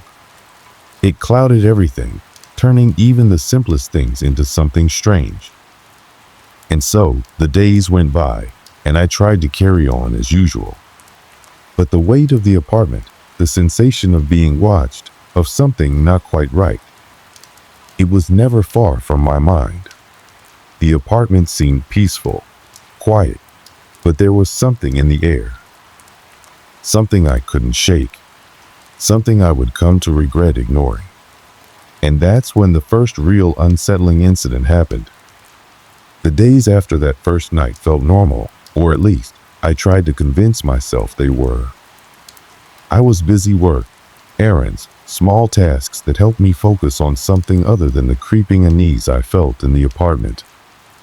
The tapping noise, which I had managed to convince myself was just a figment of my imagination, seemed to fade into the background of my life. But it didn't go away. It wasn't as if the apartment suddenly transformed into a haunted house overnight, but something about it just started to feel wrong. Like an itch I couldn't scratch, a persistent nagging that wouldn't leave me. It wasn't just in the night, either. The unsettling feeling started creeping into the daytime, during those quiet, routine hours when I thought everything was fine. One Saturday afternoon, I was unpacking a few more boxes in the living room. There wasn't much left to do, just a few things scattered around. As I went through one of the boxes, I noticed something odd. A small, blackened mark on the floor. It wasn't big, just a small smudge on the wood, but it was out of place. I knew for a fact that I hadn't noticed it before. I bent down to inspect it, running my fingers over it. It was smooth, almost like a burn mark, but it didn't make any sense. There was nothing in the apartment that could have left such a mark. I stood up, feeling the familiar weight in the air. I wasn't sure why, but the mark gave me an uneasy feeling. It felt wrong. I tried to brush it off, though. Maybe it was just something left by the previous tenants or a defect in the wood. It could have been anything, really. But I couldn't ignore the creeping suspicion that it wasn't as simple as that. The next day, I was at work when I got a message from the landlord. He had asked me to check on something in the apartment. It was nothing major, just a request to make sure the faucet in the kitchen wasn't leaking.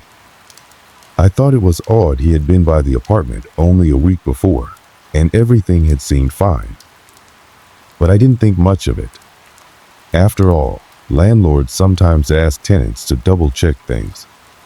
So, I stopped by the apartment after work, still not suspecting anything unusual. The building was quiet as usual, the hallways empty. When I entered the apartment, I immediately went to the kitchen to check the faucet. It was working fine. No leaks, no issues. But then, as I turned to leave the kitchen, I noticed something strange.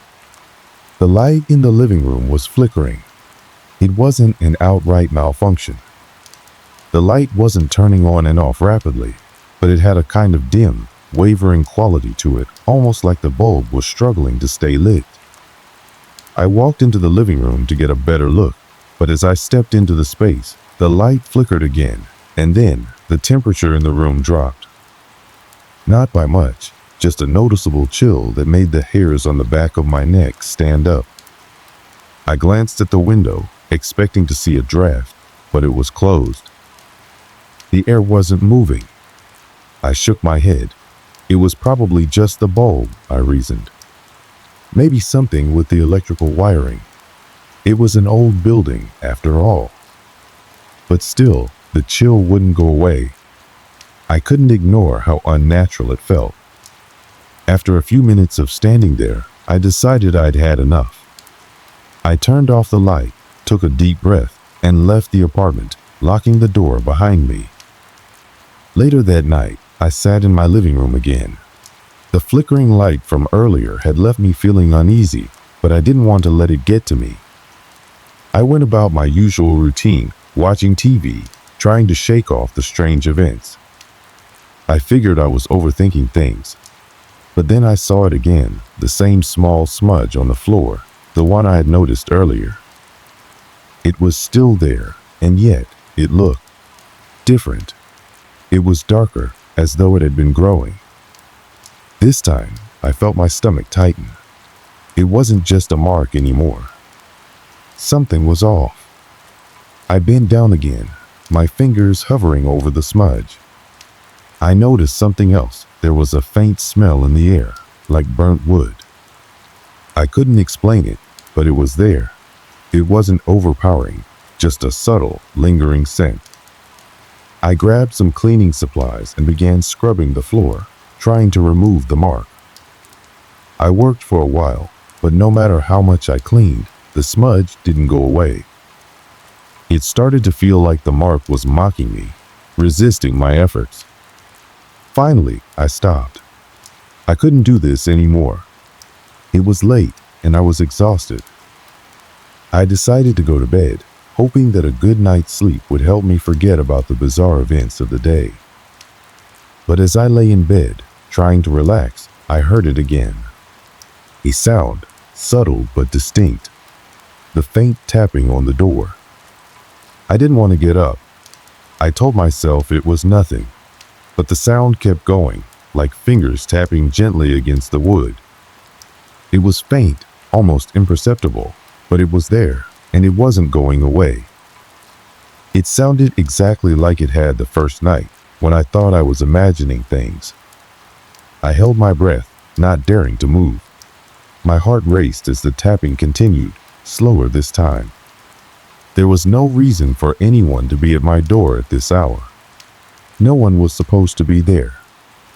But the tapping didn't stop. It went on for what felt like an eternity, until finally it faded away. The next day, I was exhausted. I had barely slept, too caught up in the strange events that had been happening. I thought about calling the landlord, telling him about the strange occurrences, but something held me back. I wasn't sure if I could explain it. What if it sounded crazy? Instead, I decided to explore the building. Maybe I could find something to explain all of this. The landlord had said there were a few long-term tenants, so I figured maybe they had been around long enough to notice something strange. I didn't want to seem paranoid, but I had to know. I knocked on a few doors. Most tenants were friendly enough, but no one had any real answers. They didn't seem to have experienced anything unusual. They all brushed off my questions, telling me it was just the quirks of an old building. But as I made my way to the top floor, I passed by one door that was slightly ajar. I wasn't sure why, but I felt compelled to knock. When I did, an older woman answered. She had a kind face, but there was something about her, an intensity in her eyes, that made me pause. "Can I help you?" she asked, her voice calm, almost too calm. I tried to make small talk, mentioning that I had recently moved in and was just curious about the building. She smiled softly, but there was something guarded in her expression. "The building's old," she said, "and sometimes things happen. You can't always explain them, but it's a good place in the end." I didn't know what she meant, but I thanked her and left. That evening, when I returned to my apartment, something was different. The air felt thicker, the weight of it heavier than it had been before. I didn't know how to explain it, but the feeling of being watched was stronger now. More oppressive. The unsettling occurrences in the apartment didn't stop, they only grew more frequent. At first, it was easy to brush them off. A flickering light here, a mysterious mark there, some odd noises, nothing concrete enough to make me feel like I wasn't just overreacting. But soon, those subtle things added up, and it became harder to dismiss. It started with small, insignificant things I could almost laugh off as coincidences. But then they began to stack up, each one a little more intense than the last. One evening, I was sitting on the couch, flipping through some old books I'd found in a box. My feet were up on the coffee table, and I was trying to relax after another long day at work. The apartment was eerily quiet. No traffic noise from the street, no sounds from the neighbors. It was as though the world outside had disappeared. Then, without warning, the sound of something moving came from the hallway. It was so faint that I could barely hear it over the quiet hum of the refrigerator, but it was there, a distinct shuffling sound, like footsteps walking slowly, deliberately, right outside my door. I froze. It wasn't the sound of someone rushing by, the way you might hear when someone's in a hurry. It was slow, deliberate, like someone was standing just outside, waiting. My heart started pounding in my chest as I waited, holding my breath. But nothing happened. The sound stopped, as if the person or whatever it was had simply vanished. I got up cautiously, my eyes fixed on the door. I crept over to it and looked through the peephole, but there was no one there. The hallway was empty. I told myself it was nothing. It had to be. Maybe it was just a neighbor walking by. Or maybe the building was settling, making strange sounds at odd hours. I didn't want to think about it too much. The next day, I decided to go out for a walk, hoping the fresh air would clear my mind. But when I returned, something had changed in the apartment. The temperature was off uncomfortably cold, even though it was a mild evening outside. I didn't think much of it, figuring the heating system was malfunctioning. But then I noticed something else. There was a small pile of fresh dirt on the floor near the base of the living room wall. I stared at it for a moment, trying to make sense of it. I hadn't been near that spot in a while, so I had no idea how it had gotten there. It wasn't much, just a few specks, but the sight of it made my stomach turn. I immediately grabbed a broom and dustpan, sweeping it up. But as I did, I couldn't shake the feeling that something wasn't right. The dirt didn't belong in my apartment. It was as if it had been placed there on purpose, a small, unsettling sign that something was wrong. I checked the rest of the apartment, trying to find some logical explanation. Maybe I had tracked it in unknowingly, or maybe it had fallen off something. But nothing made sense. That night, after everything was cleaned up, I went to bed early, hoping to sleep through whatever this strange new chapter in my life was. But once again, I couldn't shake the feeling of being watched. I kept the lights on for a while, staring at the ceiling. The room felt heavier, as if the very air had thickened. Every creak of the floorboards, every gust of wind that brushed the window made my heart race. Eventually, I must have drifted off, because when I woke up, the apartment felt different, darker somehow, more oppressive. I could barely put my finger on it, but something was definitely off. I couldn't ignore the feeling anymore. I needed answers. Over the next few days, I tried to investigate. I couldn't tell anyone what was happening, though. How could I? How could I explain all these little, inexplicable things? People would think I was losing my mind, that I was imagining things. So I started to check the apartment more carefully. I looked through every corner, every crack in the walls. I checked the windows, the doors, and even the plumbing. Everything seemed fine. But I knew something was wrong. The strange occurrences continued. The lights flickered on and off more frequently, even during the day when there was no reason for it. The cold air became a constant companion, especially in the kitchen and hallway, where it never seemed to warm up, no matter how high I turned up the heat. One afternoon, as I was sitting in the living room trying to focus on a book, the sound of scraping metal came from the kitchen. It was sharp and grating, the kind of sound that makes you cringe. I got up slowly, walking toward the kitchen, wondering what could be making that noise. I half expected to find a pan or some silverware dragging across the counter on its own, but when I got there, the kitchen was empty. The metal sound had stopped. I stood in the doorway for a moment, scanning the room. Nothing seemed out of place. No dishes had moved, no knives were out of their places. Everything was just as it had been when I left. But I felt it again, the sensation that I wasn't alone.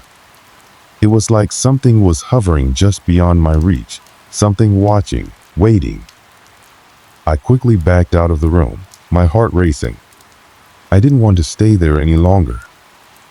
The odd sounds, the cold air, it was all adding up, and I couldn't ignore it anymore.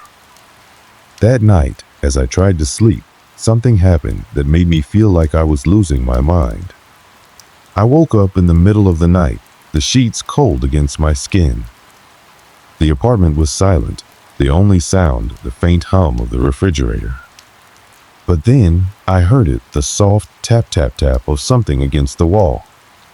I shot up in bed, my eyes wide open in the dark. The tapping sound was unmistakable. It wasn't random either.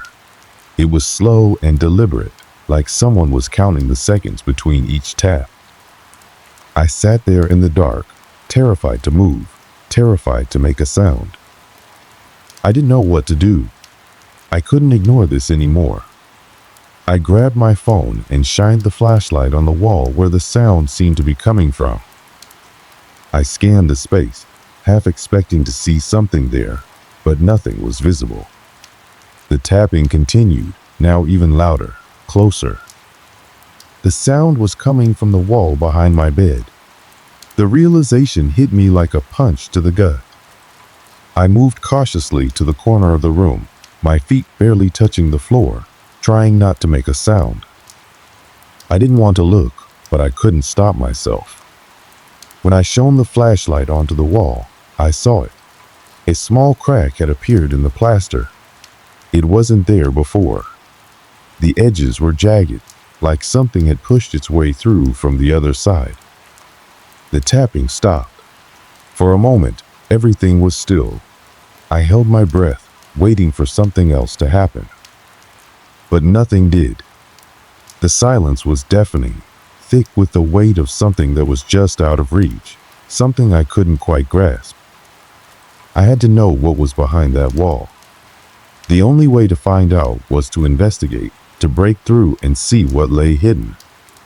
But the more I thought about it, the more I realized I didn't want to know. The tension had been building for days, maybe even weeks, and I felt it in every corner of the apartment. The coldness, the unsettling sounds, the way the walls seemed to press in on me. I couldn't escape it. I couldn't hide from it any longer. The apartment had become a trap, and I was its prey. The crack in the wall kept me up for hours the previous night. It was like a ticking clock, taunting me, daring me to uncover whatever it was that lay beyond. The silence was deafening in its own way, and the more I tried to ignore it, the louder it seemed to grow. By the time the morning light came, I knew what I had to do. I had to find out what was on the other side of that wall. I grabbed a hammer from the toolbox I had been avoiding for so long, my heart racing with each step I took toward the bedroom. The crack was still there, as if it had been waiting for me to come back. The wallpaper was torn, revealing the rough texture of the plaster beneath. I could almost feel the wall breathing, as if it had its own heartbeat.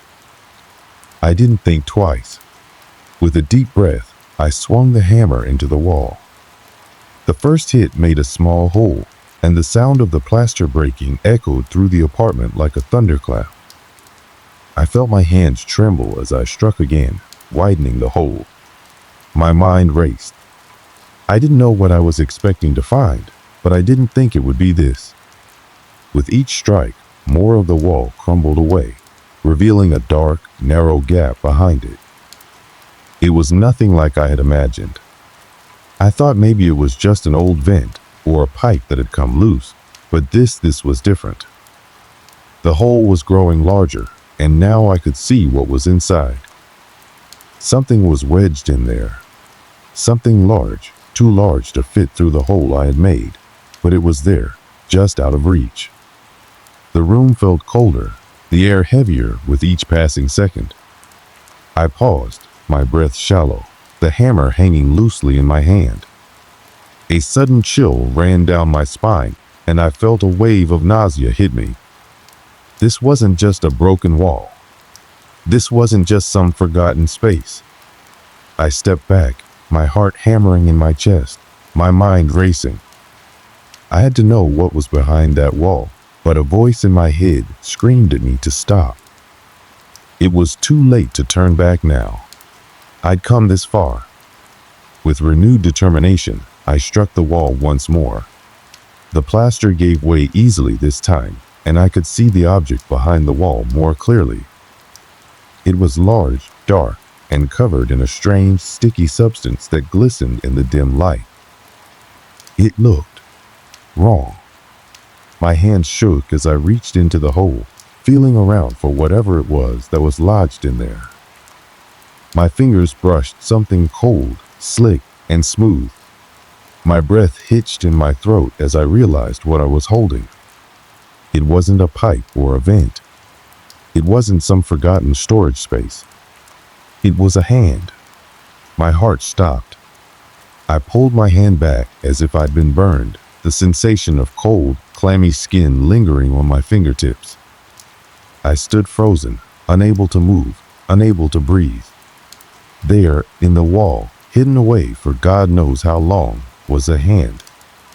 I stumbled back, my legs weak beneath me, my mind struggling to comprehend what I had just felt.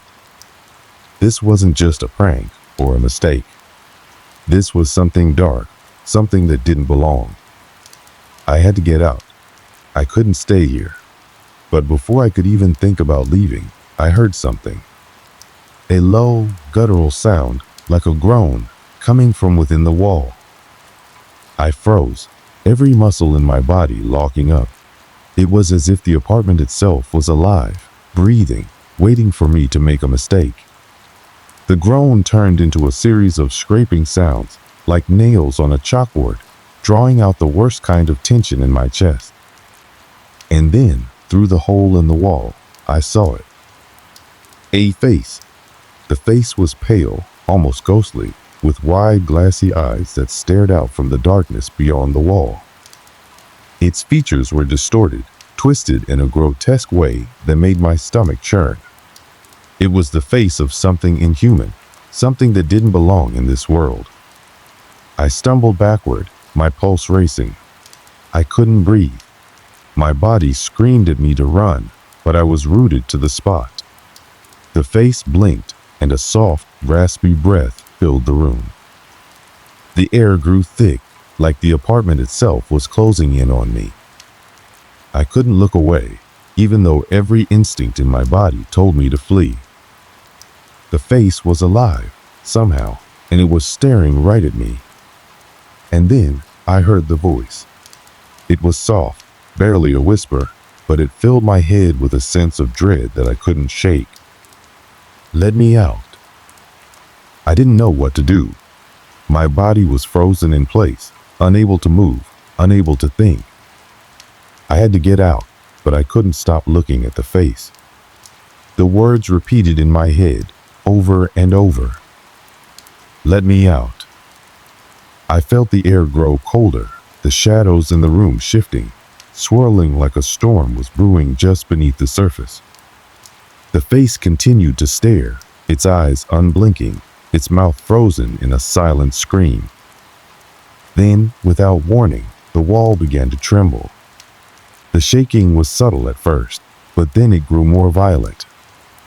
The plaster cracked and crumbled, pieces of the wall falling to the ground. The face was moving now, its mouth opening wide in a silent scream. I stumbled backward, my hands covering my ears, but the sound was deafening. It was as if the apartment itself was alive, screaming in agony. And then just as suddenly as it had begun, the shaking stopped. The apartment was silent once more. But the face was gone. The hole in the wall was nothing but shattered plaster and dust. The hand I had touched was no longer there. I stood in the middle of the room, trembling, my mind struggling to grasp what had just happened. Had I imagined it? Had I been dreaming? I didn't know, but I knew one thing for certain. Whatever I had uncovered in that wall, whatever had been waiting there, was not finished with me yet. The silence was deafening. The face, the hand, the whispers, they were gone, but the fear lingered, thick in the air. I stood in the middle of the room, surrounded by the remnants of the wall I had torn apart, unsure of what to make of what had just transpired. My heart was still pounding in my chest, and my breath came in ragged gasps. I couldn't understand what had happened, or why it had happened. All I knew was that whatever had been behind that wall was not finished with me. The sun had started to dip below the horizon, casting long shadows across the room, and the apartment felt colder than it ever had before. I had no idea what to do next, no idea where to turn. The logical part of my mind screamed that I needed to leave this place, get away from whatever dark force had been awakened within the walls of this apartment. But where could I go? Where was safe? I glanced at the shattered plaster on the floor, the dust still settling in the air. There was nothing there. No sign of the hand, no trace of the face. It was as if everything had vanished the moment the trembling stopped. I couldn't stay here. I couldn't let whatever that thing was have control over me, over my life. But as I walked toward the door, a nagging feeling crawled under my skin. It was as if the apartment itself was watching me, waiting for me to make a mistake. I grabbed my coat, my hands shaking as I pulled it on. The door to the hallway felt like it was a million miles away, and I hesitated just outside it. What if I was making a mistake? What if whatever I had found in that wall was just the beginning, and running away wouldn't stop it? I couldn't stay here, though. The longer I remained, the more I felt the oppressive presence closing in on me. With a deep breath, I opened the door and stepped out into the hallway. The air felt thicker out here, heavier, and the silence was suffocating. I made my way down the narrow corridor, my footsteps echoing against the walls.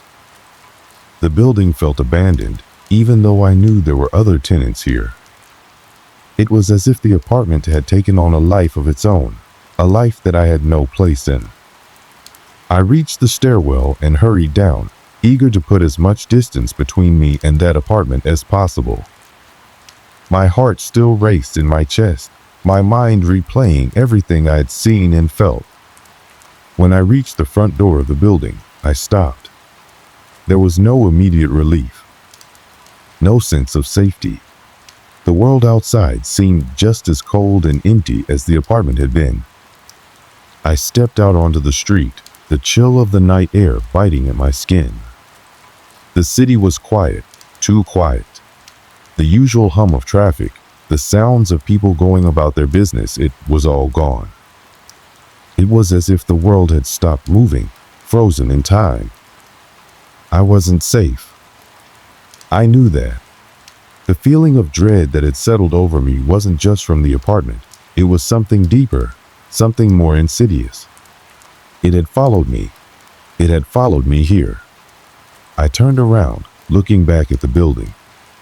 I couldn't explain it, but I felt like the apartment was still there, looming over me. The windows seemed darker now, as if they were watching me, waiting. I had to leave. I didn't care where I went.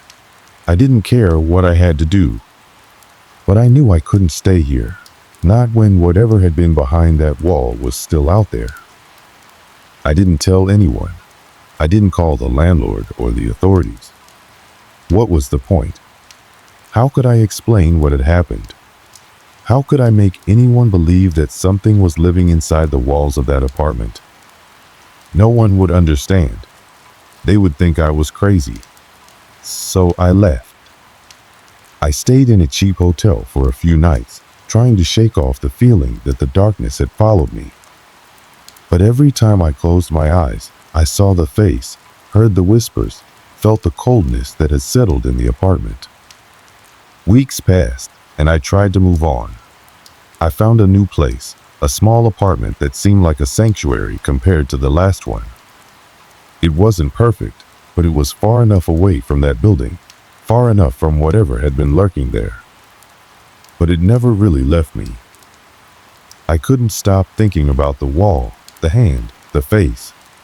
I couldn't stop thinking about the voice, soft, pleading, desperate. Let me out. I tried to convince myself that I had imagined it all, that the stress of moving had just gotten to me. But deep down, I knew I hadn't. I knew that whatever had been in that wall had been real, and it hadn't finished with me. I don't know if it ever will. Maybe it's still out there, waiting in some forgotten corner of the world, or maybe it's found another victim. Maybe it's moved on, satisfied with the chaos it left behind. But as I sit here in my new apartment, I can't shake the feeling that it's watching me. It's only a matter of time before it finds me again. I haven't been able to fully leave the past behind me. No matter how much I try to convince myself that it was just an isolated incident, a product of stress or overactive imagination, deep down, I know the truth. What happened in that apartment wasn't just a strange occurrence, it was something much darker, something I will never fully understand. The more I try to forget, the more it lingers in the back of my mind, like a shadow that refuses to fade. I've moved on from the apartment, but I'm not sure I've truly escaped. That feeling, that coldness that gripped me so tightly when I tore through the wall, it's still with me. I feel it on quiet nights, in the silence between thoughts, in the moments when I'm alone with my mind. There's a part of me that constantly wonders if it ever really left. Maybe it's still there, in the bones of that building, waiting for someone else to come and disturb it again. Or maybe it's following me, lingering in the cracks of my new home, slipping through the corners of my vision when I least expect it. It's a strange thing, this fear. At first, it was intense, a primal panic that gripped me to my core. But now, it's quieter, more insidious. It doesn't scream in my face anymore. It doesn't claw at the walls or press against the door. It doesn't need to. It's already inside me, buried beneath the layers of my day-to-day life. Every creak in the floor, every flicker of a light, every odd noise I can't explain makes my heart race for just a moment.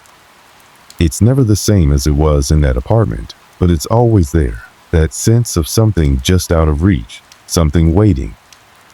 I've been to therapy. I've tried to understand it, to make sense of the experience, to find comfort in the logical explanations that others offer. But nothing brings the same peace that I had before that day. Nothing makes the fear stop, and nothing makes the unease go away. I've learned to live with it, to go through the motions of daily life as if nothing happened, but it's a facade. Deep down, I know I'm not the same person I was before that apartment. Whatever that thing was, whatever was behind that wall, it changed me. It didn't just leave a scar in that apartment. It left a scar in me. I don't know if it's something I can ever fully heal from, or if I even want to. Part of me wants to forget, to let time wash over it like water over rocks, smoothing the sharp edges of the memory until it fades into nothing. But another part of me knows I can never forget. I can't pretend it didn't happen. That hand, those whispers, the feeling of eyes upon me, watching, waiting, they will never leave me. I still wonder sometimes, what was it? What was behind that wall? Who was it that I disturbed, and why did they want out? Was it some lost soul, some trapped entity that had been waiting for years, for decades, to be freed? Or was it something older, something darker, using the apartment as a place to remain hidden, to bide its time until it found the right person to expose it? I'll never have answers to those questions. There's no one to ask, and no one would believe me if I did. I'm not sure if I believe it either, but I know what I felt. I know what I saw, and I know that when I tore down that wall, I opened something I was never meant to. It's hard to explain to people what happened. How can you tell someone that you were trapped in an apartment with something that wasn't human, something that shouldn't have existed? How do you make them understand the suffocating terror of feeling that something is watching you, even when you're alone, even when you know logically that it can't be there? Most people would tell me I was just stressed or overtired, and maybe that's part of it. But deep down, I know there was something in that apartment, something that felt as real as anything else in my life. And that knowledge is what haunts me. I don't know if I'll ever truly feel safe again. I don't know if I'll ever be able to shake the feeling that it's still out there, waiting for me to return, waiting for someone else to disturb the silence of the walls. But I do know this, whatever it was, whatever I uncovered, it will follow me forever. The apartment may be empty now, but I can still hear the echo of its presence. And for the rest of my life, I will never be able to escape the terror that it brought into my world. Maybe some things are better left hidden. Maybe some walls are meant to stay intact. And maybe, just maybe, there are things we're not supposed to uncover. But I can't undo it now. All I can do is live with the knowledge that I'll never truly be free from the horrors that lie hidden in the walls of an empty apartment. A phone is something you rely on every single day for everything: work, social life, entertainment. It's just another tool that blends into your routine. At least, that's what I thought. What happened to me, though, was anything but normal. It was terrifying, something I never could have anticipated, and it all began with a strange, persistent text message. But before I get into that, let me give you a little background. It was 2019, just after I had moved into a small apartment in the city. I had been living in the same place for about 2 months, settling into a new job and trying to figure out my life in a new environment. Like most of us, I spent my days working at an office, and my evenings were usually spent in front of a screen, whether it was watching something on TV or scrolling through my phone. It wasn't the most exciting life, but it was comfortable.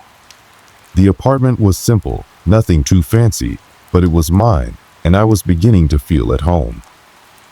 I was living alone at the time. That might sound strange, given the nature of the story I'm about to tell you, but trust me, at the time, it was the best decision I had made. I'd come from a house filled with noise and chaos, so the quiet of the apartment was a relief. I liked being alone. It was peaceful, and I had the space to think. My phone was my constant companion, my lifeline. It was how I stayed connected with the world, especially after I'd moved away from my friends and family. The apartment itself was in a decent part of town.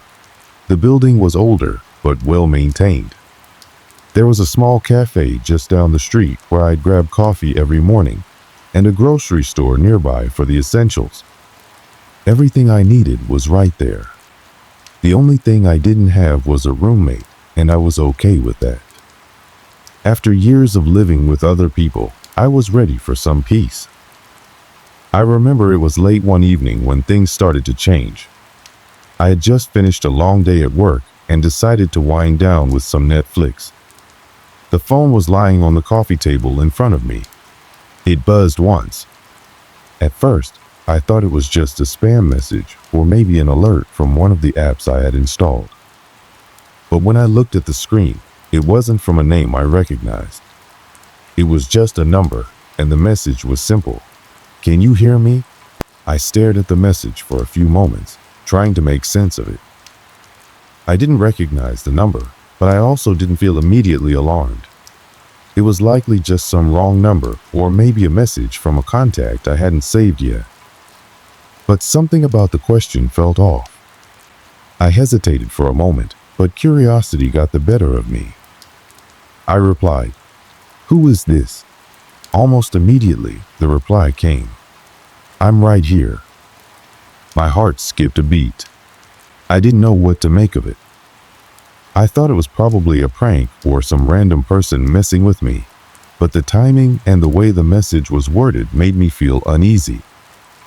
I wasn't someone who spooked easily, but this felt different. It wasn't the message itself, but the fact that the number wasn't familiar and the phrasing was so vague, almost as if the person knew me somehow. I sat there, staring at the screen for a few seconds, weighing whether to engage further. After a long moment of silence, I replied, "Who are you?" The message came through immediately. "I know you." At this point, I could feel a chill running down my spine. It was a strange feeling, one I couldn't quite explain. I was alone in the apartment, the lights dim. The only sound was the hum of the refrigerator. The air felt still, almost too still. I had to shake off the feeling that something was wrong, but I couldn't. Something told me this wasn't just a prank. I stared at the screen for a few minutes, my finger hovering over the keyboard. I thought about replying, but I wasn't sure what to say. The fact that the person knew something about me, even if it was vague, unsettled me. I didn't want to engage with a stranger on the phone, but there was something compelling about it, something that kept me from just ignoring it and moving on with my night. I put the phone down on the table, but my eyes kept drifting back to it, waiting for the next message. It was then that I realized just how quiet the apartment had become. Too quiet. The hum of the refrigerator had stopped, and the normal sounds of the street outside seemed muffled, as if I were in a soundproof room. I couldn't shake the feeling that I wasn't alone anymore. But that didn't make sense, right? The apartment was empty. I was the only one there. Still, that feeling lingered. I decided to do what anyone would do in this situation. I blocked the number. A simple solution to a simple problem. After all, it was probably just some random prankster, or worse, some scammer trying to trick me into giving up personal information. With a quick swipe of my finger, the number was gone. But the weird part, the next day, the same number texted again. And this time, the message was more direct. "I'm closer than you think." At that point, I felt the pit in my stomach grow. This wasn't just a random text anymore. This was something else entirely. Something was wrong, and it was beginning to feel like I was no longer in control of what was happening. I didn't know it then, but that single text message would lead me down a path I wasn't ready for, one filled with fear, confusion, and the kind of unsettling experiences I can never forget. And it all started with a simple, unassuming smartphone. But like I said, I didn't know it then. At that moment, I still tried to convince myself it was just some weird coincidence or a harmless prank. Little did I know that things were only about to get worse. It was a few days after the second text when I started to feel like I was losing my grip on reality. The first text, the one that simply said, "I'm closer than you think," had unsettled me deeply, but I told myself it was probably just a prank. My phone was, after all, the source of a lot of strange notifications. Sometimes I'd receive weird marketing texts or spam calls that seemed to be tailored just for me. Most of the time, I ignored them or quickly deleted them. But this felt different. It felt personal. I blocked the number again, determined not to let it bother me. I tried to focus on my daily routine. Work, home, sleep, repeat. But something lingered in the back of my mind. I didn't even realize how much I was thinking about it until it started affecting my mood. Every time my phone buzzed, I felt a flicker of anxiety. My heart would skip a beat, a slight jump in my chest. The longer I went without receiving another message, the more I tried to convince myself it was just my imagination, that it wasn't a big deal. But I couldn't shake the feeling that something was wrong. One evening, about a week later, I was sitting in my living room, the same usual spot, scrolling through my phone. The apartment was quieter than usual, the kind of stillness that seemed to amplify every small sound. I heard the soft click of the kitchen faucet dripping, the hum of the fridge, and the occasional car passing by outside. I was beginning to feel more comfortable again, as if the weirdness had finally passed. Then my phone buzzed again. I had just finished a long call with a friend from back home. It was a normal conversation, catching up on life, work, and the usual mundane topics. But this time, when I checked my phone, it wasn't a random spam message or an update from an app. It was a notification from my camera app. The app had a new image, a blurry photo of my living room. I froze. At first, I thought it was a glitch.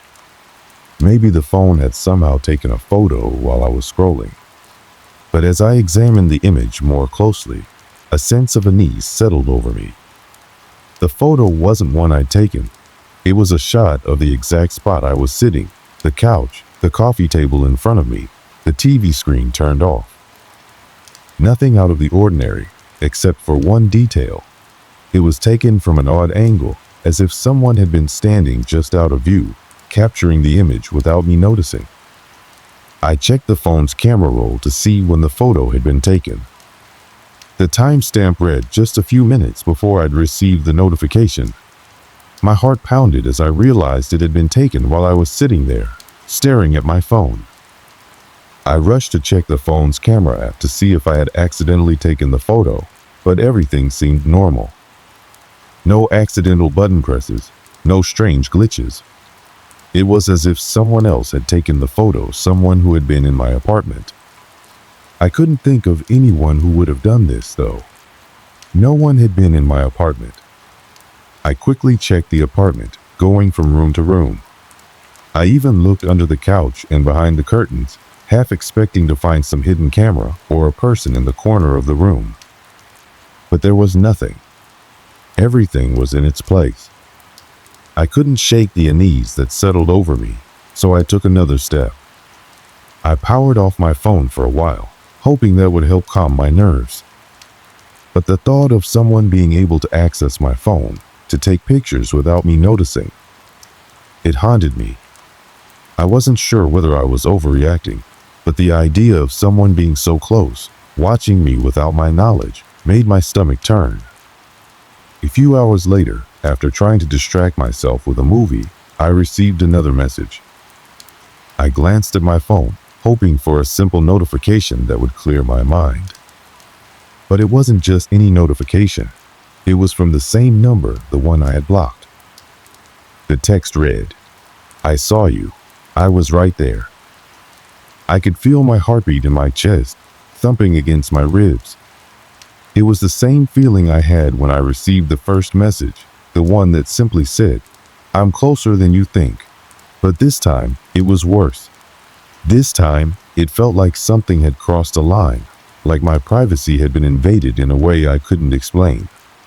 I didn't even bother to reply. I was beyond the point of trying to rationalize it away. My mind raced, replaying the image I had seen in the camera roll. The angle, the timing. It wasn't just a coincidence. Someone had been in my apartment, and somehow they had access to my phone. The next morning, I woke up exhausted, the weight of the situation still pressing on my mind. I went to work, tried to focus, but I couldn't stop thinking about the events of the night before. I kept wondering who this person was, how they were able to get so close to me, how they had accessed my phone.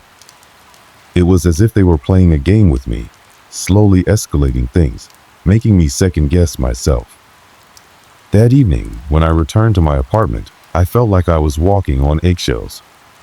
Every creak of the floorboards, every faint noise from the hallway outside made me jump. I couldn't shake the feeling that someone was watching me. It didn't help that the next message came soon after I walked in the door.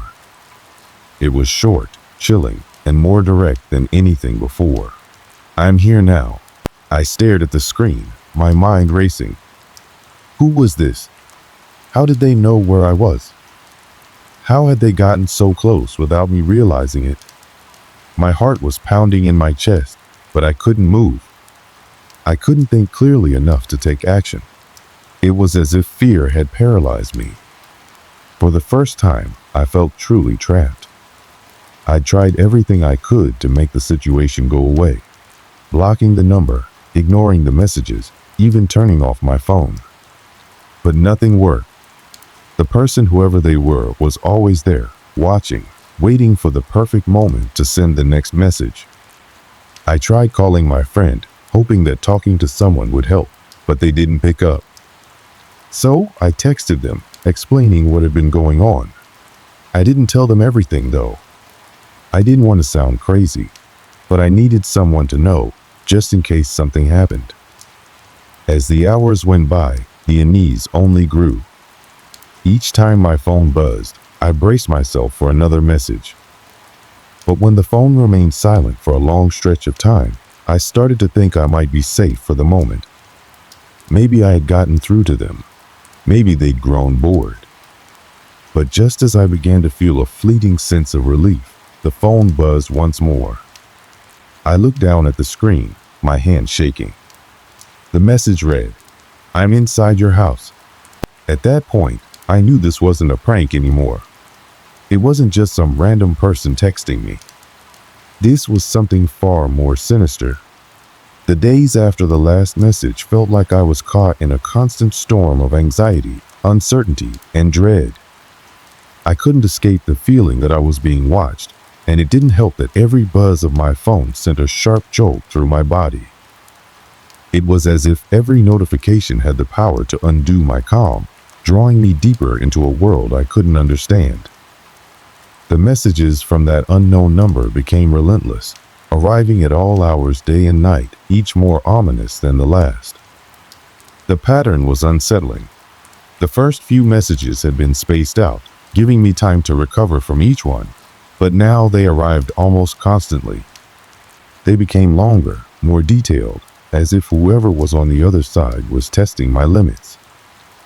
Sometimes the text would be a simple phrase like, "I'm still here," or "I can hear you," but other times they were more descriptive, detailing things that only someone inside my apartment could know. "Nice shirt," one text read, after I'd just gotten out of the shower and was getting dressed. "I see your coffee mug is empty," came after I set it down on the counter to walk to the other room. Every time, my heart would race, my skin would crawl, and I would double-check every window and lock every door in my apartment. But I never found anything unusual. No strange shadows in the corner, no signs of forced entry. Just an overwhelming sense that something was there, close enough to see and hear, but never to be found. I became obsessed with the idea of finding the source of these disturbances. I couldn't stop myself from checking every inch of my apartment, no matter how small or insignificant. I scrutinized my phone settings, looking for anything that seemed off. Were the camera settings being accessed remotely? Was there any kind of security breach I had overlooked? But the more I searched, the more I found nothing. There were no suspicious apps or programs, no open connections, no signs of tampering. It wasn't until the third night that things truly began to escalate. I was sitting in my living room, laptop open, doing some work that had been piling up. The only sound in the room was the faint hum of the refrigerator, a quiet buzz that had become oddly comforting. I had gotten into the routine of leaving the apartment's lights dim, not wanting to draw any unnecessary attention to myself. I felt like a prisoner in my own home, my every movement carefully planned, as if any slip-up would reveal where I was hiding. Then the lights flickered. It wasn't a full-blown blackout, just a subtle flicker that made my stomach drop. It happened so fast that I thought it was just a random electrical issue. But before I could even convince myself it was nothing, I heard it, the faintest sound of footsteps echoing from the hallway outside my door. I stood frozen, straining to hear, my pulse racing in my ears. It wasn't a sound I had imagined. It was real. I knew it. Someone was walking down the hallway outside my apartment, someone who wasn't supposed to be there. I had already locked the door and checked the windows, but still the sound persisted. I crept quietly toward the people in the door, my breath shallow. Nothing. No one was outside. The hallway was empty. The apartment across from me, usually quiet, had its door closed, just as it should be. I didn't know what to do. I was scared to call the police, scared to do anything that might escalate the situation. It felt foolish, paranoid even, to think someone was actually in the building. But I couldn't shake the feeling that I wasn't alone.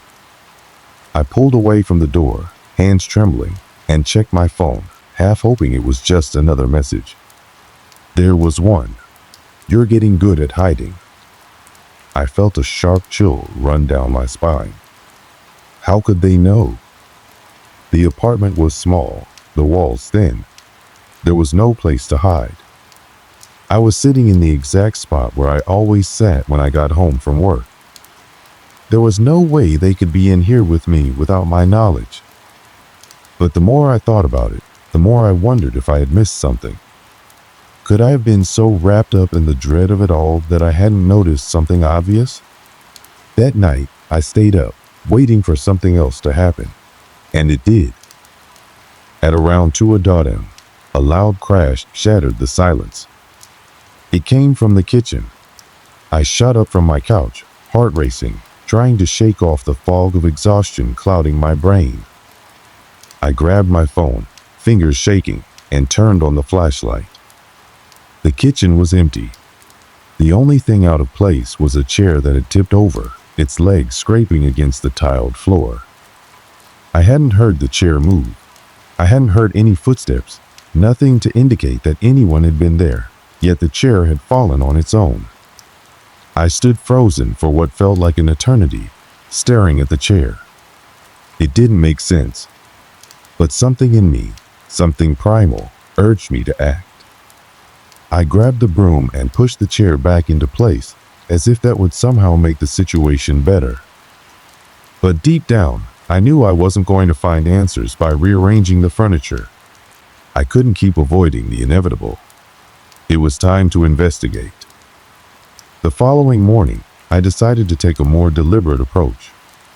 I couldn't let this continue without trying to figure out what was going on. If there was someone in my apartment, someone who knew things they shouldn't, I needed to find them. I started by checking every inch of my home again. I checked behind the curtains, under the couch, inside the closets. But no matter how hard I looked, I found nothing out of the ordinary. The place was empty, or at least, that's what it seemed. I sat on the floor in the middle of the living room, exhausted from hours of searching. I couldn't explain it. There were no signs of forced entry. The windows were locked, the doors secure. But the messages kept coming, each one more unnerving than the last. And still, no answers. Then, the air in the room seemed to grow heavier, thicker, as if something was pressing down on me. I was suffocating in a sea of uncertainty. I picked up my phone and checked the camera roll again, this time searching for anything I might have missed. But the photos I found only made things worse. There were new pictures that I hadn't taken. The first one was a close-up shot of my kitchen sink. The dishes from dinner the night before were still there, piled up, just as I had left them. But the photo had been taken from an angle I had never seen before. It was as if someone had been standing right there, looking directly into the kitchen. The second photo was of my bedroom. The bed was messy, but that wasn't the strange part. It was the reflection in the mirror. A shadow, just barely visible, standing behind me. I felt my breath catch in my throat. The photos were too specific, too personal. Someone had been in my apartment, and somehow they had been taking these photos, watching me without my knowledge. I slammed my phone down on the coffee table, the sound of it cracking against the wood echoing through the apartment. I was no longer sure if I was in control of the situation. I had been so focused on the messages, on trying to block the number, that I hadn't stopped to consider the possibility that this wasn't just some random prank. This was something far more sinister. The next message came a few minutes later. "I'm in your room. I can see you." This time, I didn't just freeze. I ran. I didn't stop running. My legs felt like they were moving without my command, my body pumping adrenaline faster than my mind could process. I darted from the living room into my hallway, slamming my shoulder into the wall as I tried to make sense of the terror spiraling through me. My breath was shallow, my heart hammering in my chest, every sound around me magnified in the heavy silence of my apartment. The message on my phone had struck like a death knell, a chilling confirmation of my worst fear. "I'm in your room. I can see you." But what did it mean? Was this some twisted joke? I couldn't bear the thought that someone was actually in my space, lurking within the very walls that had once felt like my safe place. The idea that they were watching me in real time brought my blood to a boiling point. I didn't know who it was or what they wanted, but I couldn't wait any longer to find out. I reached my bedroom door, stopping just short of slamming into it. I held my breath, listening. The hairs on the back of my neck stood on end, and every instinct in me told me that something was wrong. The stillness of the room was deafening, but it wasn't the kind of stillness I was used to. It felt wrong, an oppressive quiet that swallowed all sound, all light. I didn't know how long I stood there, waiting, my hand gripping the doorknob like it was my lifeline. Slowly, I twisted it open and stepped inside. The air felt thick, almost as if the room itself was holding its breath, anticipating what would happen next. I flicked the light on, the bulb buzzing before flooding the room with harsh light. Nothing. No one was there. I let out a shaky breath I didn't realize I'd been holding. My room looked as I had left it. The unmade bed, the clothes piled on the chair. The floor creaked underfoot as I took another step, my eyes darting across every corner, every inch of space, desperate for some sign of movement. But there was nothing. No shadow lurking in the corners, no unseen presence. Then my phone buzzed in my hand. I froze. I knew what it would say before I even looked, but I looked anyway. "I'm behind you." The words hit like a physical blow. My head snapped around, and my breath caught in my throat. For a split second, I swore I saw a movement in the corner of the room, a shape too fast to comprehend, a blur of darkness darting across the wall.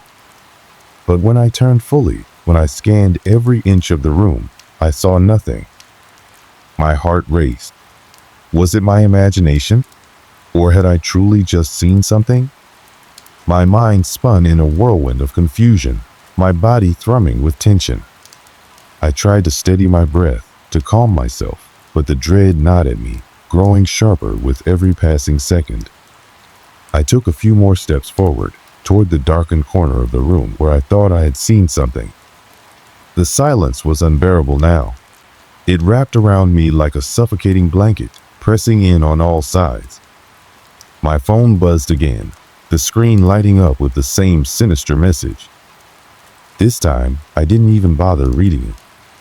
I threw my phone onto the bed, the sound of it hitting the mattress dull in the quiet room.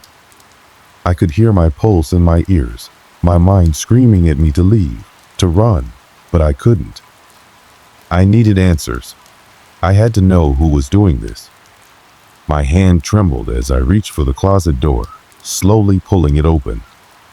The darkness inside was suffocating, the smell of stale air and old clothes filling my lungs as I peered inside. There was nothing there, nothing at all. But then I felt it. The temperature in the room shifted, a cold draft blowing through the air, so sudden and so intense that it stole my breath away. It came from the closet, a gust of icy air that sent a chill straight down my spine. I stumbled back, almost tripping over my own feet, my heart racing faster than I could count. Something was in there.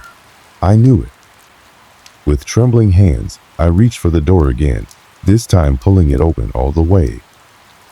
The cold wind that had rushed out of the closet seemed to flow back in, but still, nothing was visible. My eyes strained to make sense of what was happening, to find some clue that could explain the growing terror that surrounded me. And then I saw it. At the back of the closet, tucked in the shadows, was a figure. At first, I thought it was just a trick of the light, a shadow cast by my own movements. But as my eyes adjusted, I saw it clearly, a dark shape, hunched low, almost crouching, its features hidden beneath a cloak of darkness. The moment I realized what I was looking at, the figure moved. It was fast, too fast. In a blink, it shifted from the shadows and rushed at me. My body screamed, but my legs wouldn't move. My mind was paralyzed, frozen in place as the figure got closer and closer. I could hear its breath, ragged and shallow, but I couldn't see its face, just the shape of it, the outline of a body too grotesque to be human. It lunged. I screamed, the sound tearing from my throat as I staggered back, finally regaining control of my legs, forcing them to move. I slammed into the wall, the impact stunning me for a second, but I barely noticed. I was too focused on the thing that had just tried to grab me, the thing that had been hiding in the shadows, waiting for the right moment to reveal itself. My pulse was so loud in my ears that I couldn't hear anything else. I was paralyzed, not from fear, but from the sheer impossibility of what had just happened. This thing, it was real. It had been in my room, hiding, watching. It knew where I was. It knew how to move through my apartment without making a sound, and it was hunting me. I backed away slowly, eyes never leaving the corner of the room where the figure had just been. The temperature in the room dropped further, the chill biting at my skin, crawling under my clothes, freezing me in place. My thoughts were a blur, but one thought broke through the chaos. I needed to get out. I needed to leave before it came for me again. I ran. I burst out of the room, my body slamming into the hallway wall as I turned toward the front door. The weight of the air in the apartment, the oppressive feeling of being trapped, was suffocating. I was losing my grip on reality. I was losing control. The figure was real. It had been here all along. I reached the door, fumbling with the locks, my hands shaking so violently that I could barely get the key to turn. Each second that passed felt like an eternity. Each moment I spent in the apartment felt like a death sentence. Finally, the door clicked open, and I threw it wide, rushing out into the hallway. But when I turned around, I saw it. The figure was standing in the doorway, watching me, its dark silhouette framed against the light of the hallway. I could barely make out its face, but I didn't need to see it to know that whatever was standing there was not human. It was something far worse. It had found me. I couldn't breathe. The air around me was thick with a suffocating cold, and I felt the weight of it pressing down on me, pushing me toward the edge of sanity. My mind was in overdrive, every part of me screaming to flee, but my legs were frozen, locked in place as I stared at the figure in the doorway. My heart was racing, my chest tight, as if every beat was a drum signaling my end. The figure didn't move. It just stood there, motionless, its dark outline filling the doorway. I could see it more clearly now, though the light from the hallway couldn't illuminate much. The faint outline of a face, twisted and contorted in a way that made my stomach churn, was barely visible. Its eyes, if you could even call them eyes, were deep, hollow voids, like two black holes that sucked in all the light around them. I didn't know if it was my imagination, but it seemed like those hollow eyes were staring directly at me, seeing right through me. I wasn't sure how long I stood there, unable to move, but then a sudden, intense cold broke through my paralysis. It was as if a sharp gust of winds had blown through me, snapping me out of my daze. My instinct kicked in. I needed to run. There was no time to think, no time to second guess. I turned and bolted down the hallway, my feet pounding the floor as I fled toward the stairs. The door, my escape, was just a few steps away. I could almost taste freedom. But the closer I got to the door, the more I felt an intense pressure on my back, a force that seemed to be pushing me down, holding me back. I didn't dare to look over my shoulder. My mind raced with 1,000 thoughts, none of them making sense, all of them screaming for me to just get out. But the pressure on my back grew stronger, like invisible hands pushing me forward, urging me to leave, to escape before it was too late. I could feel the presence of that thing behind me, like it was right on my heels, every step an echo of my own. I couldn't escape it, not until I left this building. The front door loomed ahead of me, and I was almost there when I heard it, the sound of footsteps behind me, slow and deliberate. My breath caught in my throat. It was moving. I yanked the door open with all my strength, stumbling out onto the cold pavement outside. The fresh air hit me like a wave, the rush of it filling my lungs as I gasped for breath. But even then, something didn't feel right. It was too quiet. The normal sounds of the night, the rustling of trees, the hum of distant traffic had disappeared. It was just me, standing in the middle of the street, alone. I turned around to face the door I had just fled from. The building looked completely normal. No signs of what had just happened. No sign of the dark presence that had been stalking me. It stood there, quiet and unassuming, like any other apartment complex. But I knew better. I knew what was lurking within. I glanced down at my phone, my hand trembling as I unlocked it. The screen was filled with new messages. A dozen notifications, all from the same unknown number. My finger hovered over the screen, a cold sweat breaking out on my forehead. Was it still watching me? Was it still out there, lurking in the shadows? I clicked on the first message. I see you. The words sent a chill down my spine. My eyes scanned the message again, then the next one. You can't run from me. The words were so simple, yet they held such a terrifying weight. I quickly swiped through the rest of the messages, each one more unsettling than the last. They were all from the same number, all written in the same eerie tone, as if whoever was sending them knew exactly where I was, exactly what I was doing. I could feel the dread building in my chest, threatening to crush me under its weight. I backed away from the door, my feet stumbling as I turned and looked up at the night sky. I wasn't sure what to believe anymore. Was this real? Was it all in my head? Had I just imagined the whole thing, or was there truly something in that apartment, something I had disturbed by simply being there? The sudden realization hit me like a punch to the gut. I didn't know. I didn't know what had happened, what had come through the door with me, what had been watching me. But whatever it wasn't gone. It was still out there, somewhere. As the minutes dragged on, I found myself standing in the street, frozen, unable to move, unable to escape the sense of dread that still hung in the air. The world around me seemed still, untouched by whatever had just occurred in that apartment. But in the back of my mind, I knew the truth. I wasn't alone. It was still out there, watching, waiting. I could feel its presence, could feel its eyes on me.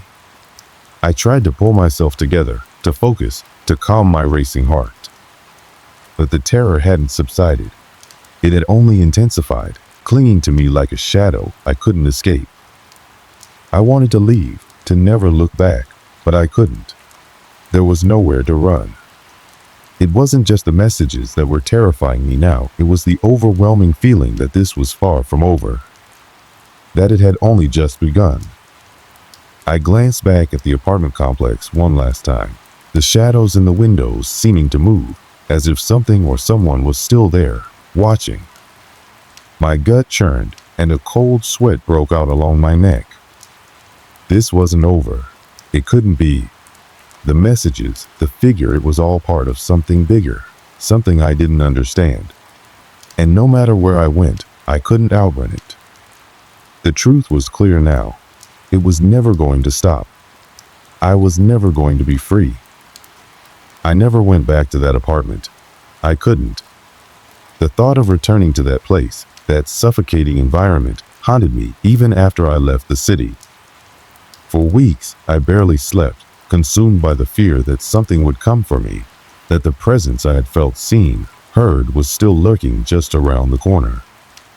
The messages stopped eventually. At first, there was relief.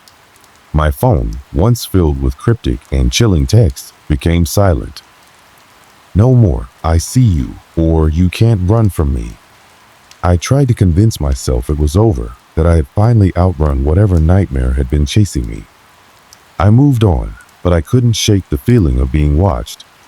The cold, hollow eyes that I had seen in the doorway of that apartment still lingered in my memory, and sometimes, just as I would close my eyes to sleep, I would feel the familiar pressure on my chest, like someone was standing over me, just out of sight.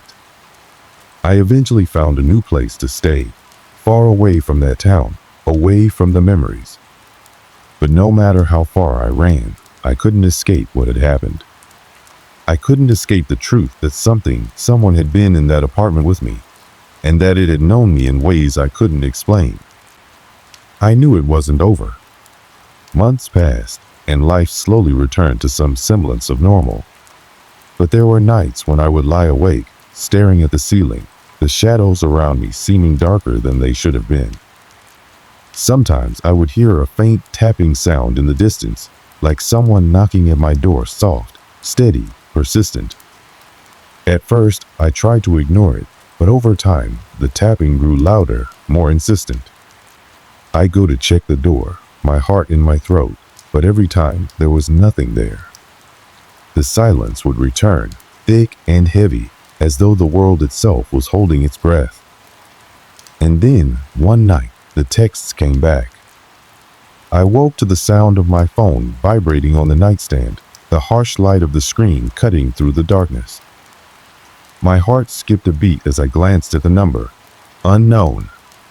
I hesitated, dread settling in my stomach. I didn't want to look, but something made me reach for the phone. The message was short, simple. I see you. I froze, my fingers trembling as I stared at the words. I couldn't move. I couldn't breathe.